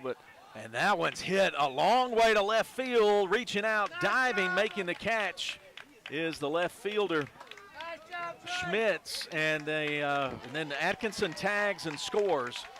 And Myers gets to third as well. But, boy, a diving catch deep in the outfield. Heading toward the foul line was Schmitz. That could have been big trouble But it does bring another run across the plate for Leake. He leads 6-1 now in the fourth. Yeah, I think we just got away with a break there. I think Atkinson thought he dropped it, but I don't think he tagged on that catch. But umpires didn't see it, so we'll play another run.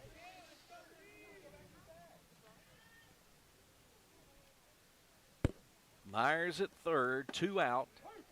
Called strike, first pitch to Mathen Weaver. Weaver came up and hit an opposite field single and drove in a pair of runs to put the Rebels in front 3-1. It's now 6-1 in the bottom of the fourth. Porter's pitch pops up right along the first baseline.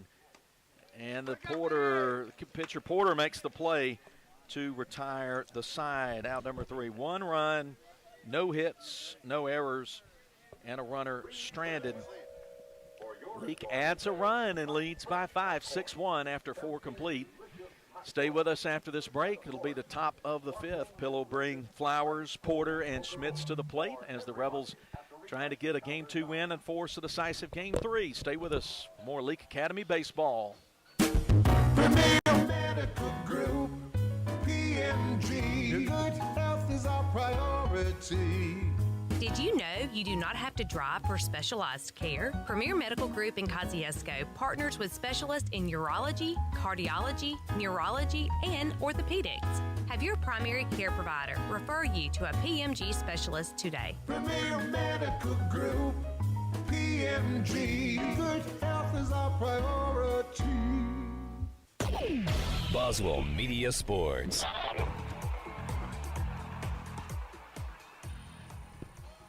Pillow coming to bat in the top of the fifth in Game 2.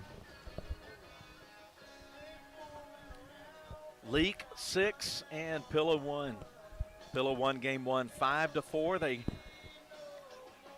tied the game with 2 out in the bottom of the sixth, and off a double by Sanford, and came up in the seventh. Got a leadoff double. Got the bases loaded with 2 out, and then a walk-off hit by pitch. Yeah, that's brought the winning run across. Yeah, that's not a way you want to lose a ball game when you played so well, and then at the very end hit a batter and lose the game. But they're doing pretty good right now. It's only the top of the fifth inning, but you want to add on as many as you can and shut them down offensively. Elliott Flowers leads off the fifth. He swings at the first pitch, rolls it hard, hit to Welch at third, throw across the diamond to Nowell. 1 pitch, 1 out in the fifth. Fifth inning presented by Brandon Law. Here's Ben's Porter. Officially 0 for 2. Did get aboard thanks to an error. Strike on the outer half. Good pitch from Bishop Arden. Gets ahead in the count. I don't know that I ever set the Rebel defense. Myers patrolling center field. Red Atkinson in left, Mathen Weaver in right. Pitch taken for a ball by Porter. Welch in the hot corner at third, Stovall on the opposite side at first. Pitch off the plate, 2-1. In the middle of the defense, Marble at second, Reese Atkinson at short, who's made a big play early in the game to end an inning on a line drive. Pitch fouled off left side, now 2-2 to Porter. Eli Thompson has the red catcher's gear on.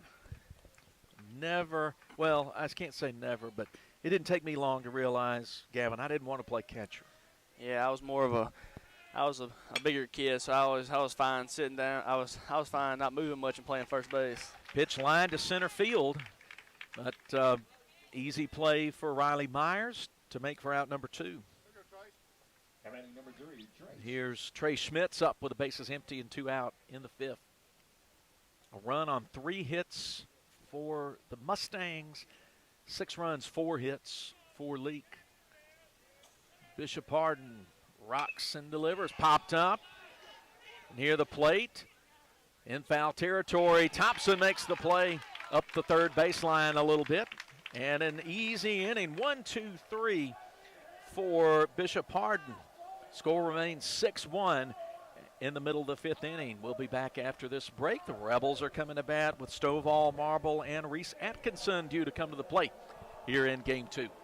Branning Law Firm is ready to work for you. Attorney Jennifer Branning specializes in residential and commercial real estate closings, timber transactions, and business law. Jennifer and her friendly staff will assist you with your business and real estate. Please call 601-656-6152 or visit them in downtown Philadelphia across from the library. Open Monday through Thursday, 8:30 to 5 and Friday, 8:30 to 12. Branning Law Firm, 235 West Beacon Street, Philadelphia. Take it from me, you're going to want to shop around and experience everything that Ozark Ag has to offer. I mean, after all, their language is poultry. So that means they're going to carry all the hardware materials and power tools you'll need when it's time to get to work. Plus, they also carry hunting and fishing supplies when it's time to kick back. Take it from me, I guarantee you're going to love Ozark Ag. Ozark Ag, located right where Joyner Building Supply used to be on Highway 16 in Carthage. Boswell Media Sports. Billows Ben's Porter pitched an inning and 2/3 of work now in relief of Brock Makomson. As Leake comes to bat in the bottom of the 5th, leading 6-1 in game 2. First pitch, Stovall fouls it over past the highway.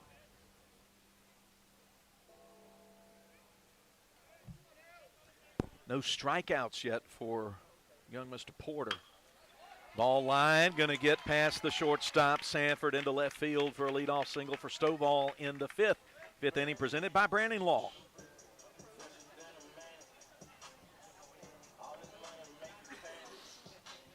A few more clouds have rolled in on us, but we're not expecting any showers right now.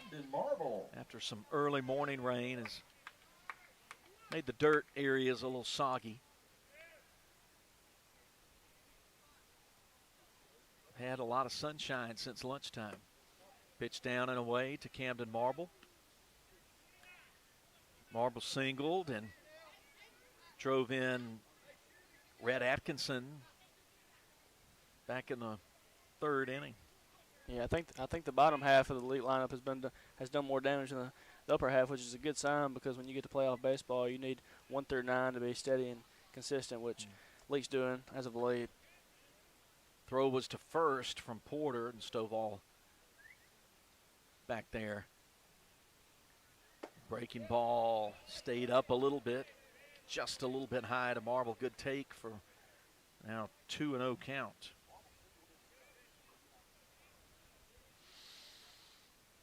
Stovall takes his lead at first. Lefty fires it in, fouled off the hands, back to the net. A lot of balls have been fouled up about 5 feet, the top 5 feet of the net.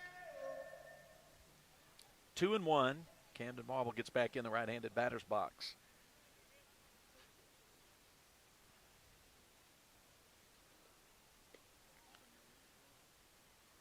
Set. The 2-1 is low. 3-1. Well, our guest commentator, Gavin White, got exam week going. I'm going to ask you about your exams in a minute. You can keep your answers short, and you can plead the 5th if you want to. Popped up towards short. Sanford gets up under it and sticks his left hand up, gets it in the glove, and retires Marble for the first out in the 5th. All right, so you've had how many finals this week? This week I had 4 finals, but I had 7 total combined tests this week. I felt like the 2 weeks prior to this week, I think I had hardly anything, and then it just seems like everything bombards on you. And 7 tests, I think I had one on a Monday and 2 Tuesday, 2 Wednesday, and 2 Thursday, and it's glad to be over. And then you got next week, I still have 2 more finals. So okay, so East Central Community College putting you through the paces. 0-1 the count to Reese Atkinson. That pitch is in the dirt. Makomson blocks it for ball 1. Reese came up with a big hit in the 3rd. Had a little soft line drive that found some green. Swings and misses. He's behind in the count 1-2. Pitch was, as somebody, an answer once said, I don't know why he swung at that. It wasn't a strike. I know why he swung at it. It looked like a strike coming out of the hand. And swing and a miss, a fastball on the edge on the outside. Good pitch from Porter to get out number 2. First strikeout that Porter has recorded in now 2 full innings of work. So it's Charlie Brantley at the plate with Stovall at first and 2 away. Charlie's 0 for 2. Breaking ball didn't break down. Stayed way up, ball 1.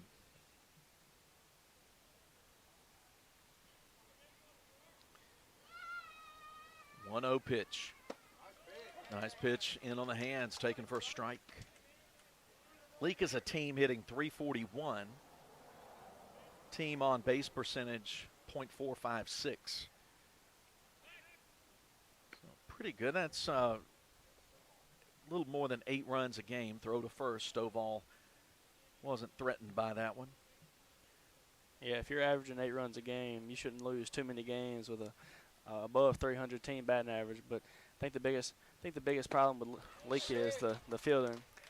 Swing and miss for strike 2 to Brantley. Porter strike away from having an easier inning than any Pillow pitcher has had so far. Lefty delivers, and he gets the call, strike 3. Ooh, that was off the plate, but no runs, 1 hit, no errors, runner stranded. Leake has stranded 6 through 5 innings, and they hold a 6-1 lead after 5 complete. More Leake Academy playoff baseball after this from Boswell Media Sports. Wendy's home-style French toast sticks are so delicious, some are saying that they're better than their mom's breakfast. Excuse me. Did you just say Wendy's French toast sticks are better than my breakfast? Mom, is that you? Answer the question. I said some people are saying that because they're so crispy on the outside and fluffy on the inside and perfect in every way. Uh-huh. And what do you think? I think it's time to tell people to choose wisely. Choose Wendy's sweet and crispy home-style French toast sticks. That's still not an answer. At participating U.S. Wendy's during breakfast hours. When dealing with something as complex as taxes and payroll can be, you can turn to Weaver Tax and Accounting to make things easier. Their professional staff works diligently to make sure your business and personal returns are complete and finished in a timely manner. Weaver Tax and Accounting will also execute your bookkeeping and payroll, bringing you the best in tax services since 1979. Weaver Tax and Accounting, 20 South Street, Sebastopol, and 109 Chadwick Avenue in Walnut Grove. Boswell Media Sports. Pitching change for Leake as we start the 6th inning. And it's Reese Atkinson, youngster, coming in from short, getting his warm-up pitches in. 11th appearance, 10th in relief for Atkinson, 18 2/3 innings, 20 hits, given up 11 runs, but just 5 of those are earned.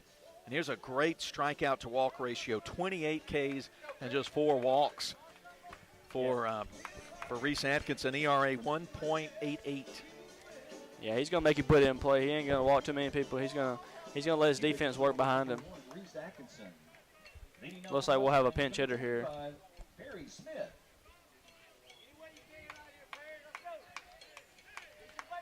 Perry Smith will lead off the inning, pinch hitting for Matthew Ryan Smith. And the 6th takes a strike at the knees from Atkinson. 0-1. Most of the infield in shade now. Most of the outfield still in the sunlight. Swing and a miss on a fastball that was off the plate. Good, another good pitch. 0-2. Skinny right-hander. And Smith spoils a pitch back to the net. Harden has moved in at short to replace Reese Atkinson, and Reese on the bump now. He looks over the top of his glove. Wiggles that glove, now set. The 0-2. Called strike 3 in the inner half on a breaking ball. Splendid pitch An Ozark Ag strikeout to start the 7th for the Rebels. Number 14, J.C. Gerard. Now, J.C. Gerard, senior first baseman at the plate. Give you the book on Bishop Hardin here in just a second. I think I have one or two more things to add up. Pitch upstairs, taken by Gerard, ball 1. Bill's just got 5 outs to work with here. Right versus left. Atkinson's pitch didn't miss by much outside, ball 1. Give me ball 2. Yeah, 2-0. A kick and delivery. Popped up towards short. Back on the shallow left field. Calling for it all the way is Hardin. He steps into the sunlight and makes the catch. Out number 2. 6th innings presented by the Neshoba County Co-op.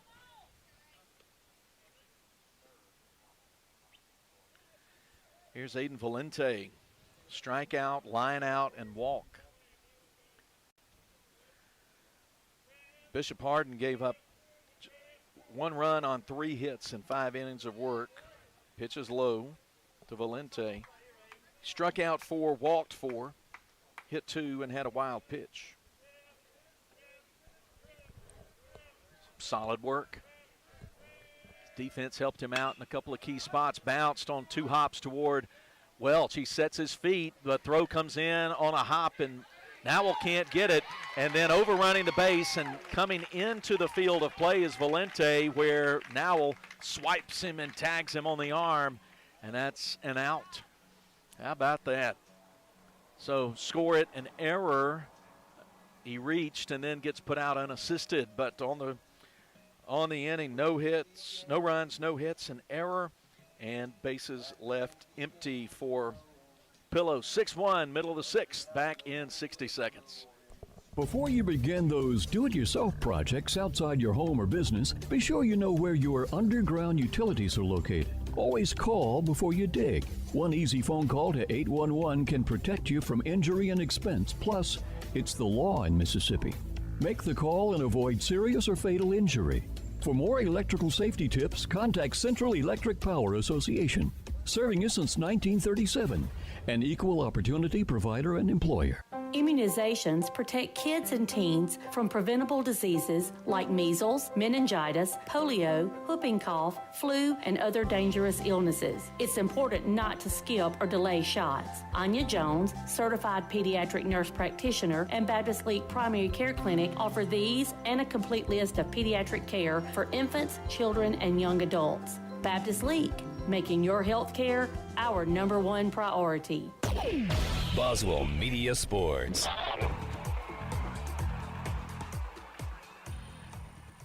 Leake Academy bringing the top of the order to the plate in the home half of the 6th.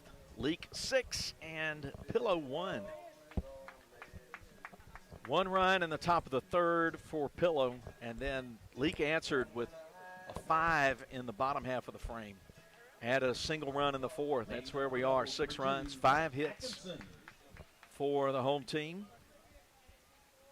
In white tops, white pants. 1 run on 3 hits for the visitors in green tops and white pants. Green Bay Packers colors.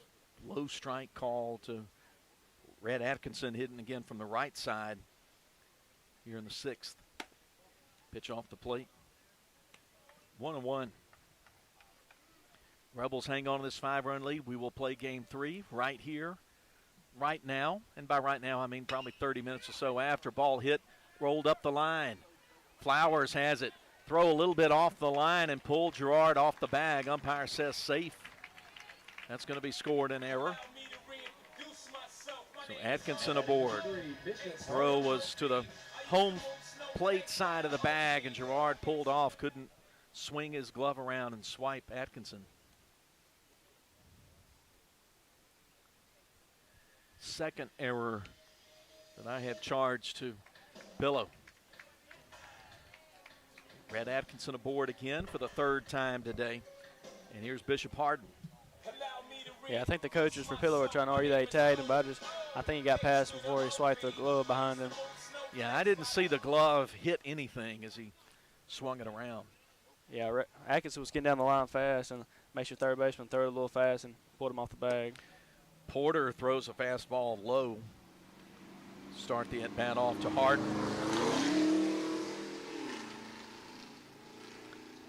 Sixth inning presented by your friends over in Philadelphia, the Neshoba County Co-op. 1-0 pitch. Breaking ball, nice curve. Drops in for a strike. Harden struck out in the first, hit by pitch in the third and scored. Grounded out to the pitcher in the fourth. That's a fastball that misses low. 2-1.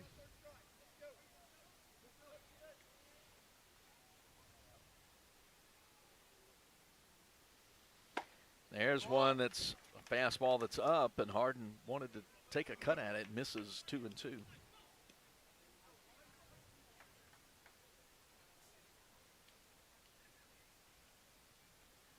Here's the 2-2 inside. Count runs full.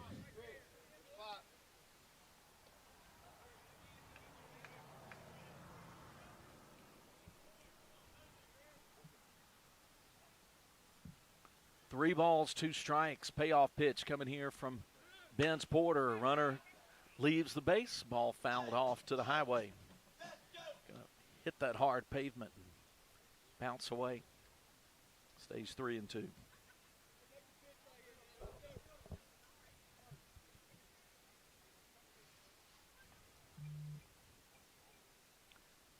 Three balls, two strikes. Look at the runner, Atkinson at first. Pitch to the plate.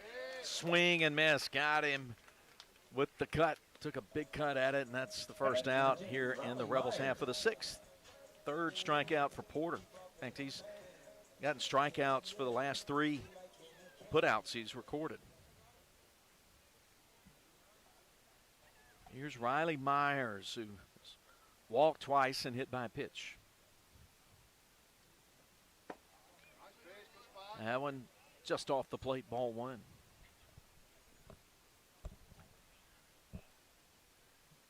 Benz came in with one out in the third. Had to finish off the inning for Makeumson, throw to first. Atkinson stayed upright, getting his red cleat back on the bag. Yeah, Porter's came in relief. He shut us down, but the offense had been able to help him out on the pillow side. Big cut from Myers. Swings, misses, 1 ball, 1 strike.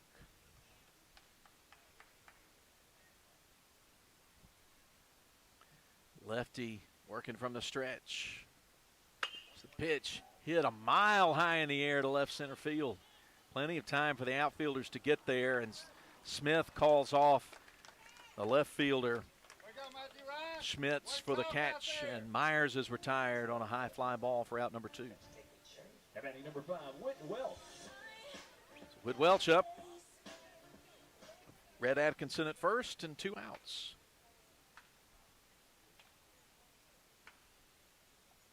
Whit sacrificed a run home. Has 2 RBIs with a hit by pitch and a sac fly to left. Lefty fires it in, and it's lined over the head of the third baseman into left field. Atkinson will make the big turn at second and head back.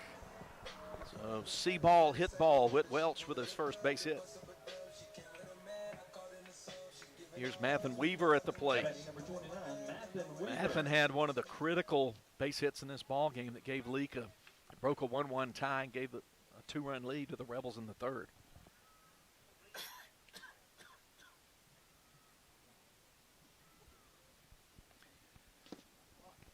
Breaking ball buried down in the dirt. Makeumson asks for time and goes out to talk to his pitcher. We're in the bottom of the 6th inning. Leake in a must-win situation, leading 6-1.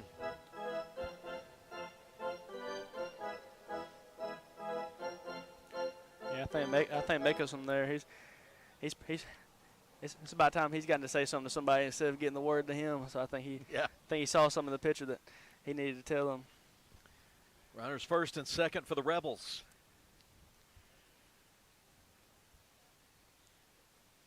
Porter fires one that's below the knees of Weaver. Good take, ball 2. Weaver 1 for 3. Runners will be taken off on contact here.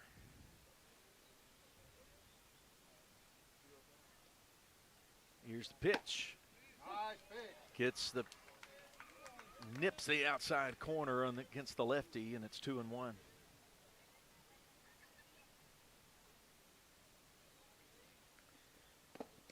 And the 2-1 is a fastball in the dirt. 3-1.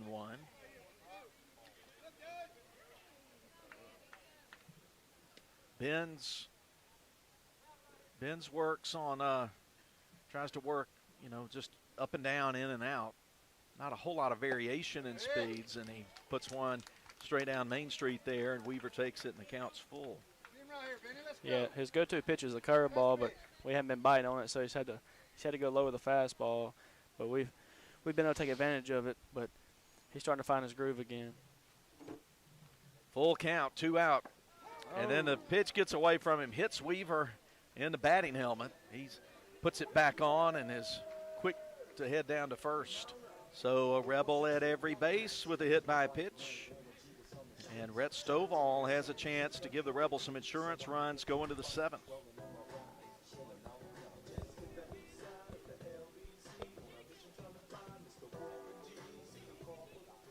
Now batting number 12, Rhett Stovall. So Stovall.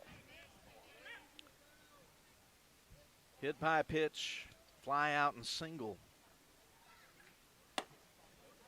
And that pitch upstairs. Porter threw that one so hard his cap came off. Lefty with bases loaded, working from the windup, hit into the gap left field. That will drop for a hit. Atkinson steps on home. Here comes Welch barreling down the line, and he'll score standing up, and the Rebels add 2 more. It's 8-1, Rebels in the 6th. 2 out, 2 RBI single for Rhett Stovall.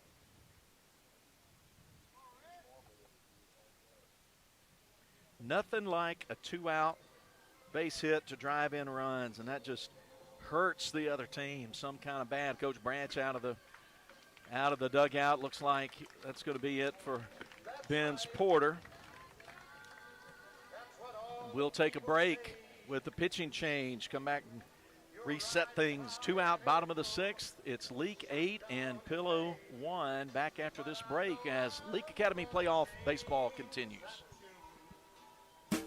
Premier Medical Group, PMG. Your good health is our priority. Did you know you do not have to drive for specialized care? Premier Medical Group in Kosciuszko partners with specialists in urology, cardiology, neurology, and orthopedics. Have your primary care provider refer you to a PMG specialist today. Premier Medical Group, PMG. Good health is our priority.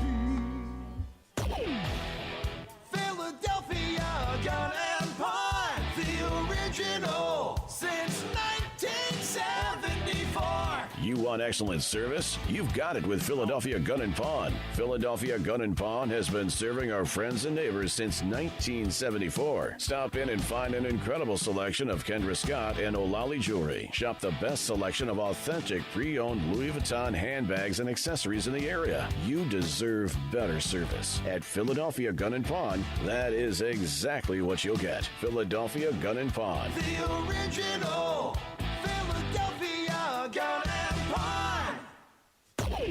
Boswell Media Sports.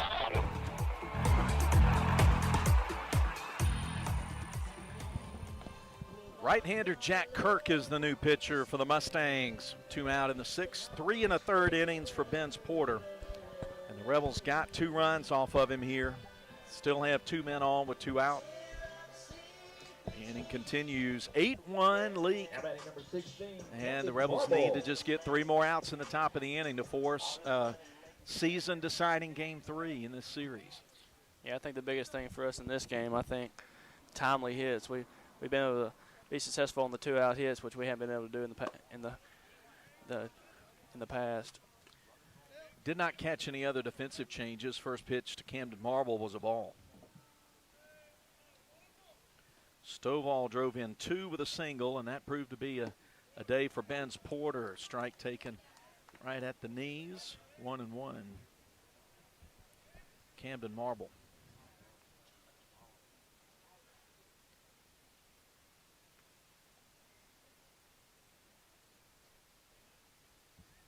Right-hander Kirk looks back at second at Weaver.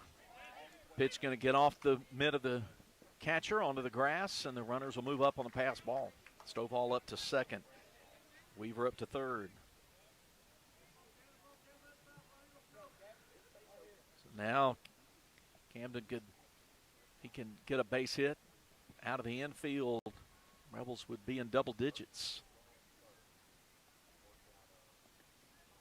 Breaking pitch taken for a strike. Good pitch from Kirk. 2-2.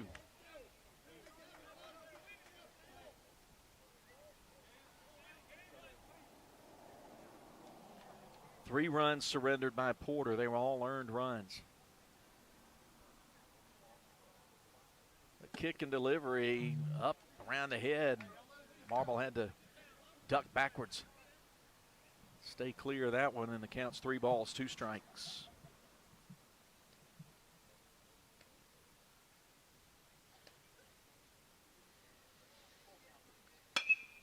Pitch rolled towards short. Going to his right to get it, but missing on the throw is the shortstop, Sanford. It goes into the dugout, and that will send Marble up to second, and 2 runs come across. 10-1 after the error. Wasn't the easiest play, but I think Sanford hurried himself up there.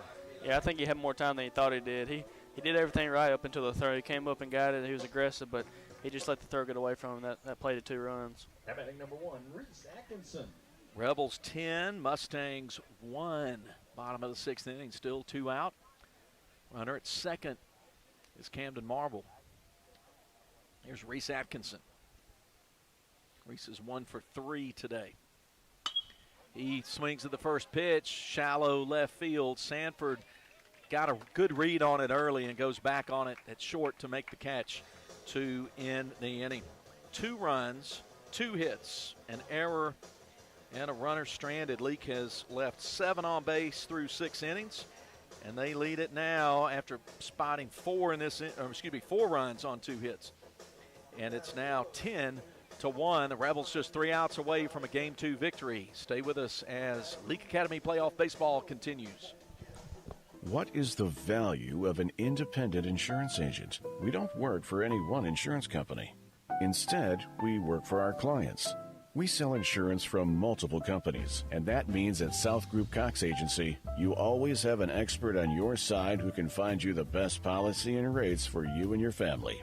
Now is the time to come by and let us at South Group Cox give you a free quote. Open Monday through Friday, 8 a.m. to 5 p.m. South Group Cox Agency, 207 West Main Street in Carthage.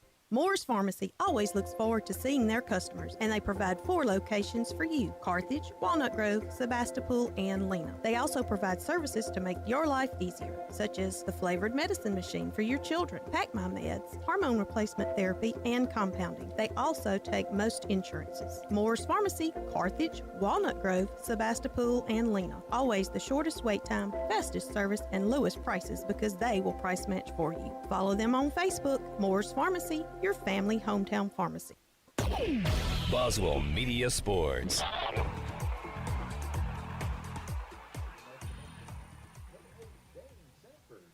Dane Sanford at the plate to start the 7th inning. The Rebels just 3 outs away from getting a Game 2 victory and forcing Game 3 in this best-of-3 series. Pillow won 5-4 in Greenwood on Tuesday, and the Rebels lead at 10-1.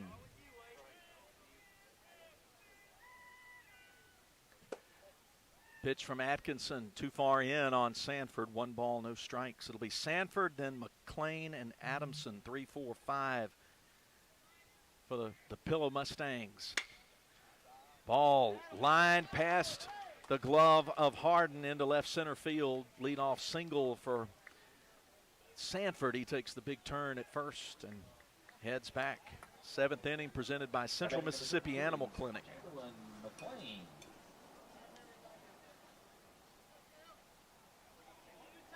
Fourth base hit for the visitors from Greenwood.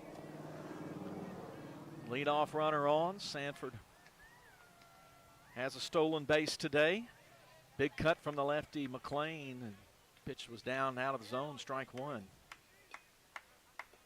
Sanford has 3 base hits, all singles. And he scored the lone Mustang run in the third. They went up 1-0 at that point.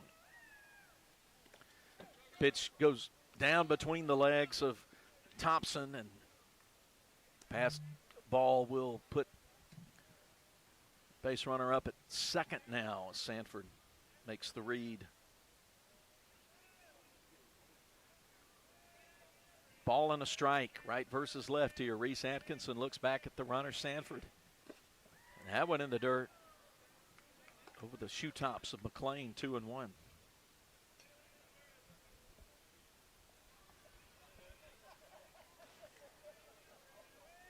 Still a lot of sunlight in the shallow part of the outfield, but all the outfielders now are standing in the shade as the sun sets just beyond the bleachers on the third base side. 3-1.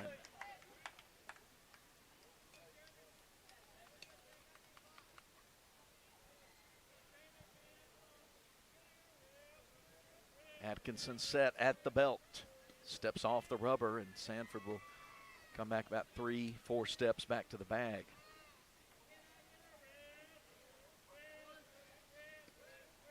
Wind in the pitch, and it's outside. McLean draws the walk. 2 on and nobody out. The Rebels, you just don't need to make this harder than it has to be, but it looks like that's how the 7th is starting out. Yeah, you want to throw strikes, make them put it in play, because it's going to take more than one hit to tie the ball game up. Ball hit left side, going to be picked up at it's the edge of the grass. Nice job by, let's see, was that foul? Or, yeah, I guess there was no pitch, I guess. I think they called a balk. Okay. Oh, they called a balk. Okay, that's it. Balk, yeah. The runners advanced. Thank you. Did not see the sign from the umpire, and that one dribbles up the line, goes foul by just a couple of inches, about just a quarter of the way at the third baseline. 0-1 to Makeumson. So that was no pitch. Balk puts McLean at second, Sanford at third, top of the 7th. We will give you on Wendy's postgame. It will be short as we can make it. Then we'll take a break and come back prior to the start of game 3. But the ball's going to drop into the gap off the bat of Makeumson. Sanford scores around third. Here comes McLean. Throw to the plate is a little bit up the line, first base side, and McLean goes in standing up. 2 runs for the Pillow Mustangs, make it 10-3. Yeah, by Thompson letting the ball get past, and that scoots the run over from first to second. Now the double play ball is not in effect like it could have been. Give Makeumson a pair of runs driven in. Still nobody out. Atkinson working with a runner at second. First pitch driven off foul right side. Elliott Flowers, the batter, who got a single in the second. 1 for 3.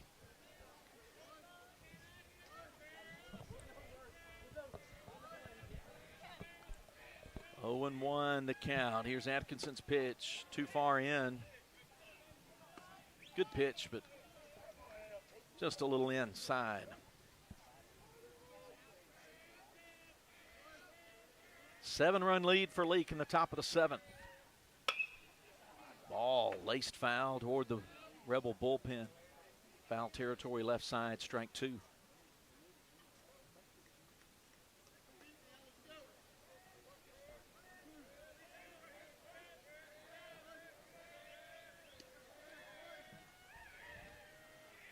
Everybody set. Here's Atkinson's 1-2, and that's hit toward the gap. Good jump on it from Atkinson, and he gets into the gap and puts it away for the first out in the inning. Ball was well struck by Flowers, and once again, Red Atkinson with a tremendous read, and those speedy legs of his got him into the gap for the out. Yeah, he covers a bunch of field out there in left field, but I think we'll have a pinch hitter here in Dubard. Dubard coming in to bat for Ben's Porter.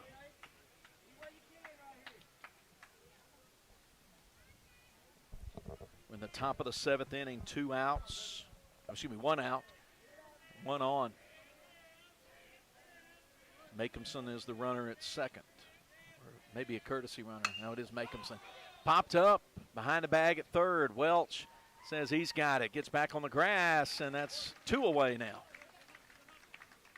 Dubard retired on 1 pitch, and Pillow is down to their final out. As we've played 2 hours and 4 minutes. Now batting number 3, Trey Schmitz. Trey Schmitz, the last hope for Pillow to extend things. Grace Atkinson pitching with a 7-run cushion in front of the home crowd in Madden. Right-hander, small leg kick, and he pops it up toward the bag at second. Harden says he's got it. He does, and there's a winner for LA. On the inning, 2 runs, 2 hits, no errors, 1 runner stranded. Pillow's out of outs. Rebels get the Game 2 win, 10-3. We'll take a break and come back with a Wendy's postgame and name today's in-sports player of the game. Game 2 going to give way to Game 3 in just a little bit, but stay with us as Leake Academy playoff baseball continues. Immunizations protect kids and teens from preventable diseases like measles, meningitis, polio, whooping cough, flu, and other dangerous illnesses. It's important not to skip or delay shots. Anya Jones, certified pediatric nurse practitioner and Baptist Leake Primary Care Clinic, offer these and a complete list of pediatric care for infants, children, and young adults. Baptist Leake, making your health care our #1 priority.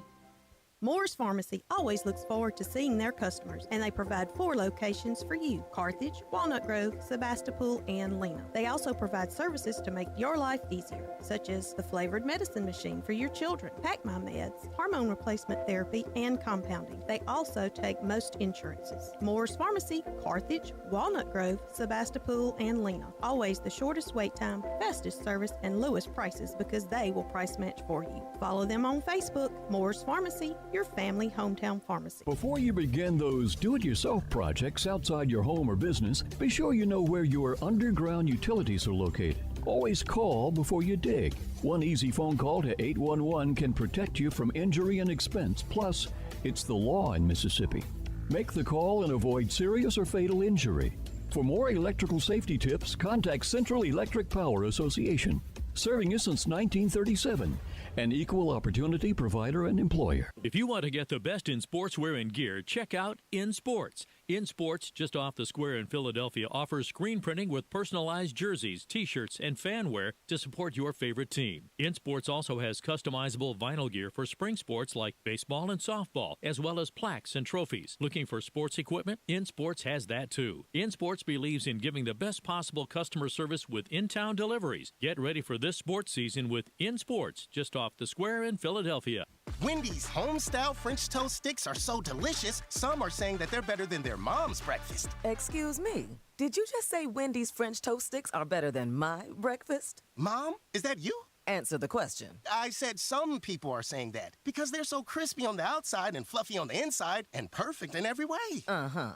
And what do you think? I think it's time to tell people to choose wisely. Choose Wendy's sweet and crispy home-style French toast sticks. That's still not an answer. At participating U.S. Wendy's during breakfast hours. In Carthage.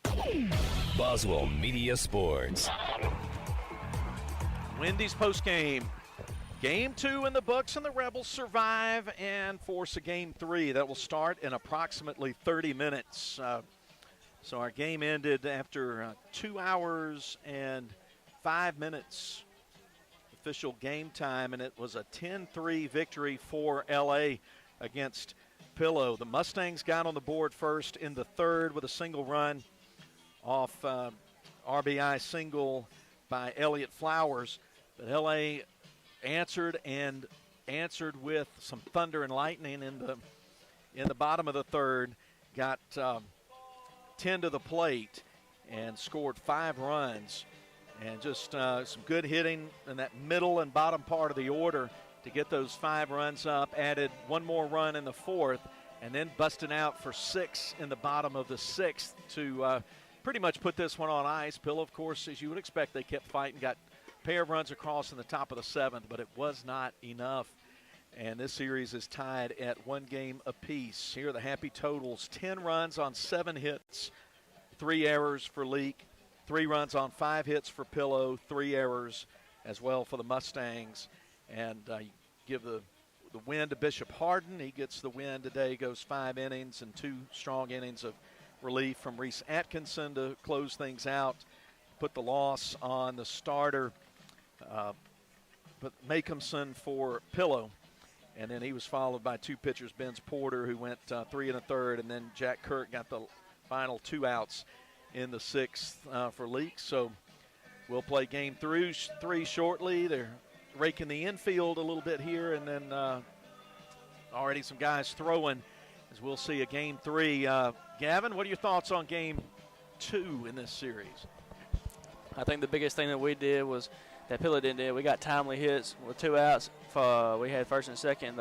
I think the bottom of our lineup produced, which can carry us a long way if we just bat consistently, because above a 300 batting average, we showed why we have a 342, I think, or 352 batting average, which the bats came to hit today, and Bishop settled down after the early run, and he settled down and let his offense work. So good outing for Bishop Hardin in the win. Couple of base hits for Rhett Stovall, a couple of good defensive plays. Rhett Atkinson ran down a couple of balls in the gap in this game, and Reese Atkinson made a big stab of a line drive in the 2nd inning with the bases loaded. And one thing that's got to be frustrating for Pillow, they left 11 men on base in the game. Leake stranded 7 in the 10-3 victory over Pillow. It's time now to name the InSports Player of the Game for Game 2, and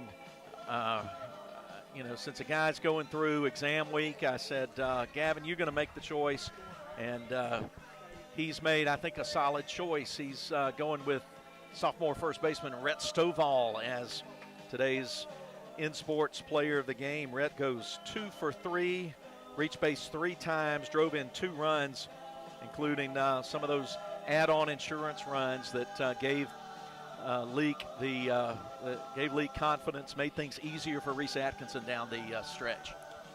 Yeah, if you think about it, every time he looked on base, Rhett Stovall was on base, and then he made the good play at first base when the man rounded first base, and he looked back and tagged him before he could get back on the bag, but he played all around good at first base, and he got on base about every time he came up to the plate. All right, well, that'll do it for game 2 here. We are going to go back here now to the studio to music for a little bit. We should be back on in about, I would say, 15, 20 minutes. We got to get time to get the lineup cards filled out again and get everything. We got to reset some things on the computer, but we're going to do that as quickly as we can and be ready. We'll probably come on just in time to give you the starting lineups as things move along here from Madden. But game 3 ahead, and we'll decide this series before the evening's over. Leake wins game 2, 10-3. Thanks, Billy Steen. Thanks, Gavin White. But thanks, everybody. But don't go anywhere. More Leake Academy baseball coming up. We'll sign off here for game 2 and see you in about 20 minutes or so. Until that short break's over, Philip Palmertree thanking you for listening and watching. And stay with us for game 3 of Leake Academy baseball from Boswell Media Sports.